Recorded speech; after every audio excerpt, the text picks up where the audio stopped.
लेखक तहमीना दुरानी। अनुवाद रविंदर सिंह पाठ। भाग चौथा। जहन्नुम। दरगाह के बाहर रहने वाले अवारा कुत्ते दिन भर अपनी जवान लमकाई खाने की भाल विच घूमते रहंदे। गलियां विच पए मंगतियां की तरह वो उन्हां वांग ही सौंदे ते उन्हां वांग ही उन्हां नूं नफरत कीती जांदी अते वार-वार उन्हां नूं ठोकरां मारी जांदियां अते ठुड्डे खा के वो उठ पैंदे अते दोबारा सौ जांदे। बेघर लोकां नूं गली दे कुत्तियां वांग ही ठोकरां मार के दरगाह तो बाहर कढिया जांदा। थोड़ी बहुत देर दे लई हट जाण तो बाद वो चुपचाप मुड़ उत्थे ही आ जांदे अते अपणीਆਂ ਥਾਵਾਂ ते टिक जांदे। अफीम, हशीश या हेरोइन दे नशे विच डुब्बे वो दरगाह दे लंबे चौड़े हाते विच जां इस दे चारे पासे बैठे रहिंदे, खांदे पींदे अते उत्थे ही सौ जांदे ते जो कोई दरगाह दे मुख दरवाजे तो निकलदा जां वड़दा उस तो भीख मंगदे। पीर साईं दी कुत्ती ने एक कतूरा दिता, लेकिन वो अपनी नस्ल दे दूसरे कुत्तियां तो अड सी, जिवें कि उसका मालक अपनी नस्ल दे लोकां तो। वो उसकी औलाद सी जिस नूं उसने अपने बच्चों वांग पालिया सी अते जानवर दी नस्ल नूं वैसे ही बनाई रखदा जिवें अपनी औलाद दी नस्ल नूं। क्योंकि बहुत सारिया चीज़ां ने झुलसाउण वाली गर्मी नूं तां झੱਲ लिया सी, लेकिन सर्दियां सहन नहीं कर सकियां अते मर गईयां सन। इसलिए मेरे शौहर ने नवे कुत्ते नूं स्टोर दे पिछे एक गर्म कमरे विच रखिया। हर शाम नूं अपने कमरे विच जाण तो पहलां पीर साईं कतूरे दी गौर नाल जांच करदा। ਉਹ ਉਹਨੂੰ ਫੜਦਾ ਅਤੇ ਹਿੱਕ ਨਾਲ ਲਾ ਕੇ ਪਿਆਰ ਵੀ ਕਰਦਾ। ਆਪਣੇ ਕਮਰੇ ਦੀ ਬੱਤੀ ਬੁਝਾ ਕੇ ਪਿਛਲੀ ਵਾਰੀ ਖੋਲ੍ਹ ਕੇ ਮੈਂ ਇਹ ਨਜ਼ਾਰਾ ਵੇਖਦੀ ਅਤੇ ਸੋਚਦੀ ਕਿ ਉਹ ਮੇਰੇ ਮਾਮਲੇ ਵਿੱਚ ਨਰਮ ਕਿਉਂ ਨਹੀਂ ਪੈਂਦਾ ਜਾਂ ਮੇਰੀਆਂ ਗਲਤੀਆਂ ਨੂੰ ਅਣਦੇਖਿਆ ਕਿਉਂ ਨਹੀਂ ਕਰਦਾ। ਇਸ ਗੱਲ ਨੂੰ ਲੈ ਕੇ ਮੈਂ ਪਰੇਸ਼ਾਨ ਸੀ ਕਿ ਜਾਨਵਰਾਂ ਨਾਲ ਪਿਆਰ ਅਤੇ ਮੇਰੇ ਲਈ ਨਫ਼ਰਤ ਕਿੱਥੋਂ ਪੈਦਾ ਹੁੰਦੀ ਹੈ। ਮੇਰੇ ਸ਼ੌਹਰ ਨੂੰ ਪਾਲਣ ਪੋਸਣ ਵਾਲੀ ਦਾਈ ਹੁਣ ਬਹੁਤ ਬੁੱਢੀ ਹੋ ਗਈ ਸੀ। ਉਹ ਕੋਈ ਕੰਮ नहीं सी कर सकती। वक्त की कोई कमी नहीं सी। उस फालतू वक्त विच वो कुनवे दे वो किस्से सुनाउण लगी जिन्हां विच कोई खतरा नहीं सी, क्योंकि चील किते ना किते हमेशा निगरानी रखदी सी। मैं दाई नूं पुछया, चील तेरी शिकायत नहीं करेगी? दाई नूं उसका डर नहीं सी। खबर देण लई उसदे कोल होर बहुत कुछ है ते मैं हुण किसे मतलब दी भी नहीं हाँ। मेरे किस्सियां दी कोई परवाह नहीं करदा अते मालक तां बिल्कुल नहीं। ਉਹ ਮੇਰੇ ਸੁੱਜੇ ਹੋਏ ਪੈਰਾਂ ਦੇ ਤੇਲ ਮਲਦੀ ਅਤੇ ਲੱਕ ਨੂੰ ਘੁੱਟਦੀ ਜੋ ਪੇਟ ਵਿੱਚ ਪਲਦੇ ਬੱਚੇ ਦੇ ਵੱਧਦੇ ਭਾਰ ਕਾਰਨ ਦੁਖਦਾ ਸੀ। ਉਹਨਾਂ ਕਿੱਸਿਆਂ ਨੂੰ ਮੇਰੇ ਕੰਨਾਂ ਵਿੱਚ ਸੁਣਾਉਣ ਦੀ ਹਿੰਮਤ ਕਰਦੀ ਸੀ। ਜਦ ਪੀਰ ਸਾਈਂ ਬੱਚਾ ਸੀ ਉਹ ਅਵਾਰਾ ਕੁੱਤਿਆਂ ਨੂੰ ਪਿਆਰ ਕਰਦਾ ਸੀ। ਉਸਨੇ ਹੌਲੀ ਜਿਹੀ ਕਿਹਾ, ਲੇਕਿਨ ਕੁੱਤੇ ਪਲੀਤ ਹੁੰਦੇ ਹਨ, ਇਸ ਲਈ ਉਸ ਨੂੰ ਉਹਨਾਂ ਦੇ ਨਾਲ ਖੇਡਣ ਨਹੀਂ ਸੀ ਦਿੱਤਾ ਜਾਂਦਾ। ਉਸਦੇ ਬਾਪ 8ਵੇਂ ਪੀਰ ਸਾਈਂ ਨੂੰ ਲੱਗਦਾ ਸੀ ਜਦ ਤੱਕ ਉਹਨਾਂ ਦਾ ਵਾਰਸ ਬਚਪਨ ਦੇ ਇਸ ਸ਼ੌਂਕ ਨੂੰ ਛੱਡ ਨਹੀਂ ਦਿੰਦਾ ਉਹ ਉਹਨਾਂ ਦੇ ਕੰਮ ਵਿੱਚ ਉਹਨਾਂ ਦਾ ਮਦਦਗਾਰ ਬਣਨ ਦੇ ਕਾਬਿਲ ਨਹੀਂ ਹੈ। ਕੁਝ ਦੂਰ ਹਟ ਕੇ ਚਾਰੇ ਪਾਸੇ ਵੇਖ ਕੇ ਦਾਈ ਫਿਰ ਮੇਰੇ ਕੋਲ ਵਾਪਸ ਮੁੜੀ ਤੇ ਮੇਰੇ ਕੰਨ ਵਿੱਚ ਬੋਲੀ, ਇਹ ਆਸ ਤੇ ਕਿ ਉਹ ਆਪਣੇ ਬਾਪ ਦੀਆਂ ਉਮੀਦਾਂ ਤੇ ਮੁਤਾਬਿਕ ਵੱਡਾ ਹੋਵੇ। ਅੰਮਾ ਸਾਈ ਨੇ ਬੱਚੇ ਨੂੰ ਬੇਦਰਦੀ ਨਾਲ ਕੁੱਟਿਆ, ਲੇਕਿਨ ਬੱਚਾ ਸੀ ਕਿ ਕੁੱਤਿਆਂ ਨਾਲ ਖੇਡਣ ਤੋਂ ਬਾਜ ਨਹੀਂ ਸੀ ਆਉਂਦਾ। ਤਦ ਬਾਪ ਨੇ ਉਸ ਨੂੰ ਸਬਕ ਸਿਖਾਉਣ ਦਾ ਮਨ ਬਣਾਇਆ। दाई इस तो अगे कुछ भी दस्सण लई रजामंद नहीं हुई। कई दिनों तक मेरी मिन्नत खुशामद के बाद ही वो कहानी नूं पूरी करन दी हिम्मत कर सकी। एक दिन चील दीआं अखां तो मैनूं एक पासे लै गई ते कहा, 3 दिन अते 3 रातां लई बच्चे नूं अवारा कुत्तियां दे नाल एक हुस्सड़ भरे खनेरे कमरे 'च बंद कर दिता। सदमे नाल मेरा मूँह खुले दा खुला रह गया। मैनूं इस गल दा एहसास होया कि जिन्हां जड़ां नाल रुख वड्डा होया सी ਉਹ उस खौफ ਨੂੰ उजागर करदियां सन जिस ने साडे घर नूं जकड़ रखिया सी। मेरे शौहर दे हत्थ विच सारी ताकत आ जाण दे बावजूद अपने बाप दी लाई गई पाबंदी नूं तोड़न विच उस नूं कई साल लग गए सन। फिर भी हमेशा उसदे हाव भाव ते तौर किसे असाधारण आदमी वांग हुंदी। इस ते बाद कुत्तियां या दूसरे जानवरां दे मामलिਆਂ विच ਉਹ हमेशा गैर मामूली लगा रखदा ਅਤੇ इस गलबात विच डूंघी दिलचस्पी विखाउंदा कि किस नस्ल दे कुत्ते नूं किस नस्ल दी कुत्ती नाल मिलाउणा चाहीदा है। सैकड़े चीज़ां तो अपने दिमाग नूं अड रखण लई मैं माँ दे बारे सोचिया कि पिछले साल 8 महीनिਆਂ तो ना तां खत लिख रही सी ते ना ही आ रही सी। अपने आप नूं ख्यालां तो दूर रखण लई जद कदी मुमकिन हुंदा मैं दाई दा पिछा करदी रहिंदी। साडे दोवां दे दरमियान कदी ना खत्म होण वाले छेती छेती विच पुछे अते दस्से गए सवालां जवाबां दा सिलसिला चलदा रहिंदा। ਉਹ ਬੇਤਰਤੀਬੇ ਢੰਗ ਨਾਲ ਪੁਰਾਣੇ ਕਿੱਸਿਆਂ ਵਿੱਚ ਨਵੇਂ ਜੋੜਦੀ ਰਹਿੰਦੀ ਸੀ। ਸਾਡੀ ਹਵੇਲੀ ਵਿੱਚ ਨੌਕਰਾਨੀਆਂ ਦੇ ਵਿੱਚ ਚੱਲਦੀਆਂ ਰਹਿੰਦੀਆਂ ਗੱਪਾਂ ਦੇ ਦੌਰ ਵਿੱਚ ਕੁਝ ਗੱਲਾਂ ਮੇਰੇ ਕੰਨਾਂ ਵਿੱਚ ਪੈਂਦੀਆਂ। ਮੈਨੂੰ ਉਹਨਾਂ ਦੀ ਬਜਾਏ ਦੂਸਰੇ ਜਗੀਰੀ ਖੁਦਾਵਾਂ ਦੇ ਕਿੱਸੇ ਜ਼ਿਆਦਾ ਚੰਗੇ ਲੱਗਦੇ ਸਨ। ਦਾਈ ਉਹਨਾਂ ਕਿੱਸਿਆਂ ਨੂੰ ਯਾਦ ਕਰਦੀ ਜਦ ਕਿ ਮੈਂ ਹਲਵੇ ਦੇ ਲਈ ਕਣਕ ਦਾ ਸੂੜਾ ਸੁਕਾਉਣ ਦਾ ਦੇਖ-ਰੇਖ ਕਰਦੀ ਸੀ। ਇੱਕ ਦਿਨ ਅੰਗਰੇਜ਼ ਹੁਕਮਰਾਨ ਖਾਨਦਾਨੀ ਪੀਰ ਕੋਲ ਆਏ ਜਿਸ ਨੂੰ ਲੋਕ ਖੁਦਾ ਮੰਨਦੇ ਸਨ। ਸਖਤ ਪਹਿਰਾ ਸੀ। ਹਥਿਆਰਬੰਦ ਸਿਪਾਹੀ ਕਿਲੇ ਦੀ ਛੱਤ ਤੇ 6-6 ਫੁੱਟ ਦੀ ਦੂਰੀ ਤੇ ਤੈਨਾਤ ਸਨ। ਉਸ ਨੂੰ ਕੁਝ ਦਿਨ ਤੋਂ ਪਹਿਲਾਂ ਫਰੰਗੀ ਪੀਰ ਦੀ ਤਾਕਤ ਵੇਖਣਾ ਚਾਹੁੰਦਾ ਸੀ। ਤਾਕਤ ਵਿਖਾਉਣ ਲਈ ਪੀਰ ਨੇ ਕੰਧ ਤੇ ਖੜੇ ਇੱਕ ਆਦਮੀ ਵੱਲ ਦੇਖਿਆ, ਹੱਥ ਨਾਲ ਇਸ਼ਾਰਾ ਕੀਤਾ। ਗਾਰਡ ਨੇ ਹੁਕਮ ਮੰਨਿਆ ਅਤੇ ਉੱਥੋਂ ਕੁੱਦ ਕੇ ਜਾਨ ਦੇ ਦਿੱਤੀ। ਫਿਰੰਗੀਆਂ ਦੀ ਛਤਰ ਛਾਇਆ ਹੇਠ ਪੀਰ ਦੀ ਤਾਕਤ ਹੋਰ ਵੱਧ ਗਈ, ਇੰਨੀ ਕਿ 100 ਸਾਲ ਲੰਘ ਜਾਣ ਦੇ ਬਾਅਦ ਵੀ ਲੋਕ ਉਹਨਾਂ ਦੇ ਵਾਰਸਾਂ ਦੇ ਮਹਿਜ ਇੱਕ ਇਸ਼ਾਰੇ ਤੇ ਮਰਨ ਲਈ ਛਾਲ ਮਾਰ ਦਿੰਦੇ ਸਨ। ਇੱਕ ਦੂਸਰੇ ਪੀਰ ਦੇ ਕਿੱਸੇ ਤੋਂ ਮੈਂ ਕੰਬ ਗਈ। ਉਹ ਬਾਂਝ ਔਰਤਾਂ ਨੂੰ ਬੱਚੇ ਦਿੰਦਾ ਸੀ, ਲੇਕਿਨ ਉਹਨਾਂ ਨੂੰ ਆਪਣੀ ਦਰਗਾਹ ਦੀ ਚਾਕਰੀ ਲਈ ਰੱਖ ਲੈਂਦਾ ਸੀ।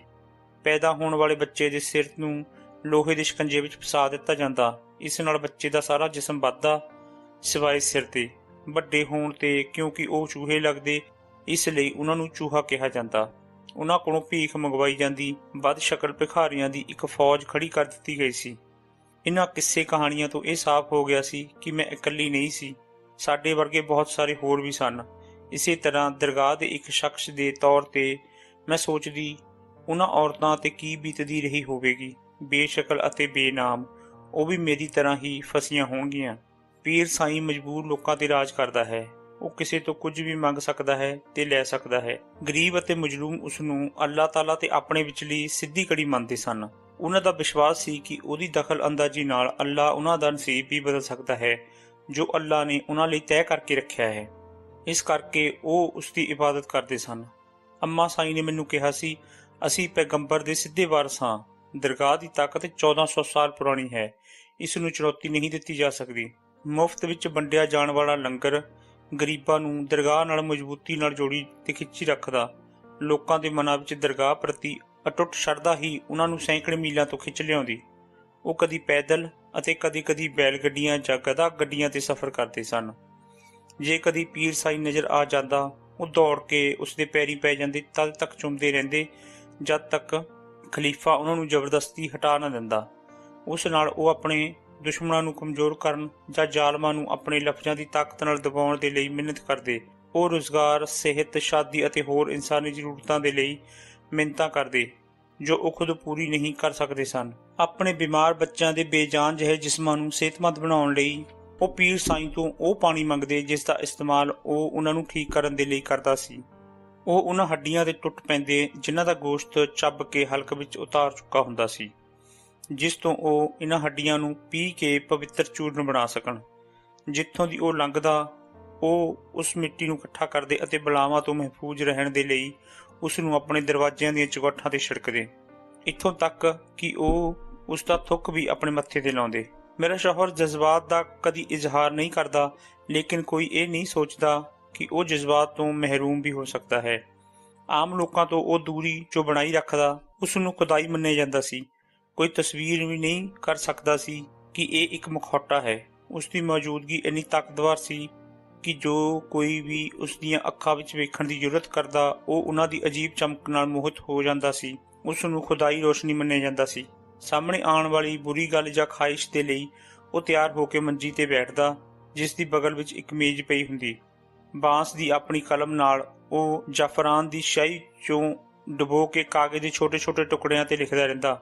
ਉਹਨਾਂ ਦੀ ਪੁੜੀ ਬਣਾ ਕੇ ਉਹਨਾਂ ਤੇ ਆਇਤਾਂ ਪੜ੍ਹ ਕੇ ਫੂਕ ਮਾਰਦਾ, ਫਿਰ ਜ਼ਰੂਰਤਮੰਦਾਂ ਨੂੰ ਹਿਦਾਇਤ ਕਰਦਾ, ਕਾਗਜ਼ ਨੂੰ ਪਾਣੀ ਵਿੱਚ ਡੁਬੋਵੋ ਅਤੇ ਉਸ ਨੂੰ ਆਪਣੇ ਦੁਸ਼ਮਣ ਨੂੰ ਪਿਲਾ ਦੇਵੋ, ਉਹ ਤੁਹਾਡਾ ਦੋਸਤ ਬਣ ਜਾਵੇਗਾ।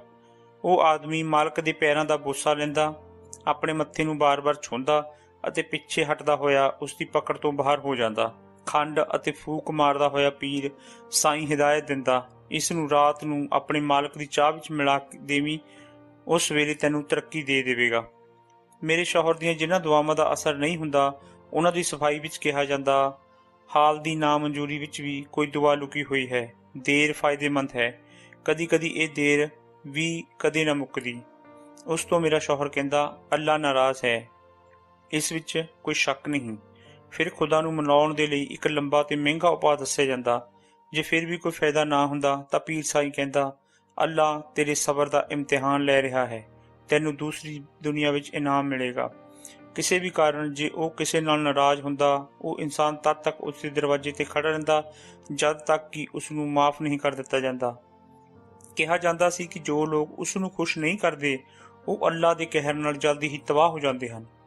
ਅਸਲ ਰਸੂਖ ਅਤੇ ਪੈਸੇ ਵਾਲੇ ਲੋਕ ਉਸ ਦੇ ਪੈਰਾਂ ਵਿੱਚ ਆਮ ਲੋਕਾਂ ਵਾਂਗ ਬੈਠੇ ਰਹਿੰਦੇ, ਸ਼ਰਧਾ ਨਾਲ ਉਸ ਦੇ ਪੈਰ ਦਬਾਉਂਦੇ ਅਤੇ ਉਸ ਕੋਲ ਕਾਮਯਾਬ ਸੌਦੇ, ਲਾਇਸੈਂਸ ਅਤੇ ਮਨਜ਼ੂਰੀਆਂ ਦਿਵਾਉਣ ਲਈ ਮਿੰਨਤ ਖੁਸ਼ਾਮਦ ਕਰਦੇ। ਉਹ ਉਸ ਨੂੰ ਲਗਾਤਾਰ ਮਾਮਲੇ ਦੀ ਜਾਣਕਾਰੀ ਦਿੰਦੇ ਰਹਿੰਦੇ ਅਤੇ ਉਸ ਨੂੰ ਆਪਣੇ ਕੇਸ ਨੂੰ ਇੱਕ ਦਿਨ ਦੇ ਲਈ ਵੀ ਨਜ਼ਰਅੰਦਾਜ਼ ਨਹੀਂ ਕਰਨ ਦਿੰਦੇ। ਜਦ ਉਹਨਾਂ ਦੀ ਮੰਨਤ ਪੂਰੀ ਹੋ ਜਾਂਦੀ, ਉਹ ਉਸ ਦੇ ਲਈ ਮਹਿੰਗੇ ਤੋਹਫੇ ਅਤੇ ਨੋਟਾਂ ਨਾਲ ਭਰੇ ਸੂਟਕੇਸ ਲਿਆਉਂਦੇ। ਚੋਣਾਂ ਜਿੱਤਣ ਅਤੇ ਵਜ਼ੀਰ ਜਾਂ ਵਜ਼ੀਰੇ ਆਜ਼ਮ ਬਣਨ ਦੀ ਬਹੁਤ ਸਾਰੇ ਲੋੜਵੰਦ ਸਿਆਸੀ ਲੋਕ ਵੀ ਉਸ ਦੀ ਮਦਦ ਲੈਣ ਆਉਂਦੇ। ਉਸ ਦਾ ਅਸਰ ਉਸ ਦੇ ਇਲਾਕੇ ਤੱਕ ਹੀ ਸੀਮਿਤ ਨਹੀਂ ਸੀ। ਪੀਰ ਸਾਈਂ ਦੇ ਮੁਰੀਦ ਦੂਰ ਦੁਰਾਡੇ ਇਲਾਕਿਆਂ ਤੱਕ ਫੈਲੇ ਹੋਏ ਸਨ ਅਤੇ ਇਸ ਦੀ ਜ਼ਰਾਇਤ ਨੂੰ ਉਹ ਇਲਾਹੀ ਬੁਲਾਵਾ ਮੰਨਦੇ। ਮੁਲਕ ਭਰ ਵਿੱਚ ਖਿਲਰੇ ਉਹਨਾਂ ਦੇ ਮੁਰੀਦ ਉਹਨਾਂ ਦੀ ਹਦਾਇਤ ਦੇ ਮੁਤਾਬਕ ਹੀ ਵੋਟ ਪਾਉਂਦੇ। ਰਾਜਧਾਨੀ ਵਿੱਚ ਉਹਨਾਂ ਦੀ ਪੂਰੀ ਪਹੁੰਚ ਸੀ। ਦਾਈ ਨੇ ਮੈਨੂੰ ਦੱਸਿਆ, ਸਾਰਾ ਮੁਲਕ ਪੀਰਾਂ ਵਿੱਚ ਵੰਡਿਆ ਹੋਇਆ ਹੈ। ਉਹ ਇੱਕ ਦੂਜੇ ਦੇ ਉਮੀਦਵਾਰਾਂ ਨੂੰ ਮਜ਼ਬੂਤ ਕਰਨ ਅਤੇ ਉਸ ਦੀ ਹਿਮਾਇਤ ਕਰਨ ਵਿੱਚ ਇੱਕ ਦੂਜੇ ਦੀ ਮਦਦ ਕਰਦੇ ਸਨ। ਇਹ ਗੱਲ ਮੈਨੂੰ ਵੀ ਸਮਝ ਆਉਣ ਲੱਗੀ ਸੀ। ਜਦ ਕੋਈ ਗਵੰਡੀ ਪੀਰ ਸਾਡੇ ਇਲਾਕੇ ਵਿੱਚ ਆਪਣੇ ਮੁਰੀਦਾਂ ਨੂੰ ਮਿਲਣ ਆਉਂਦਾ, ਹਵੇਲੀ ਦੇ ਸਾਹਮਣੇ ਵੱਡੇ ਮੈਦਾਨ ਵਿੱਚ ਸ਼ਮਿਆਨੇ ਲਾ ਦਿੱਤੇ ਜਾਂਦੇ।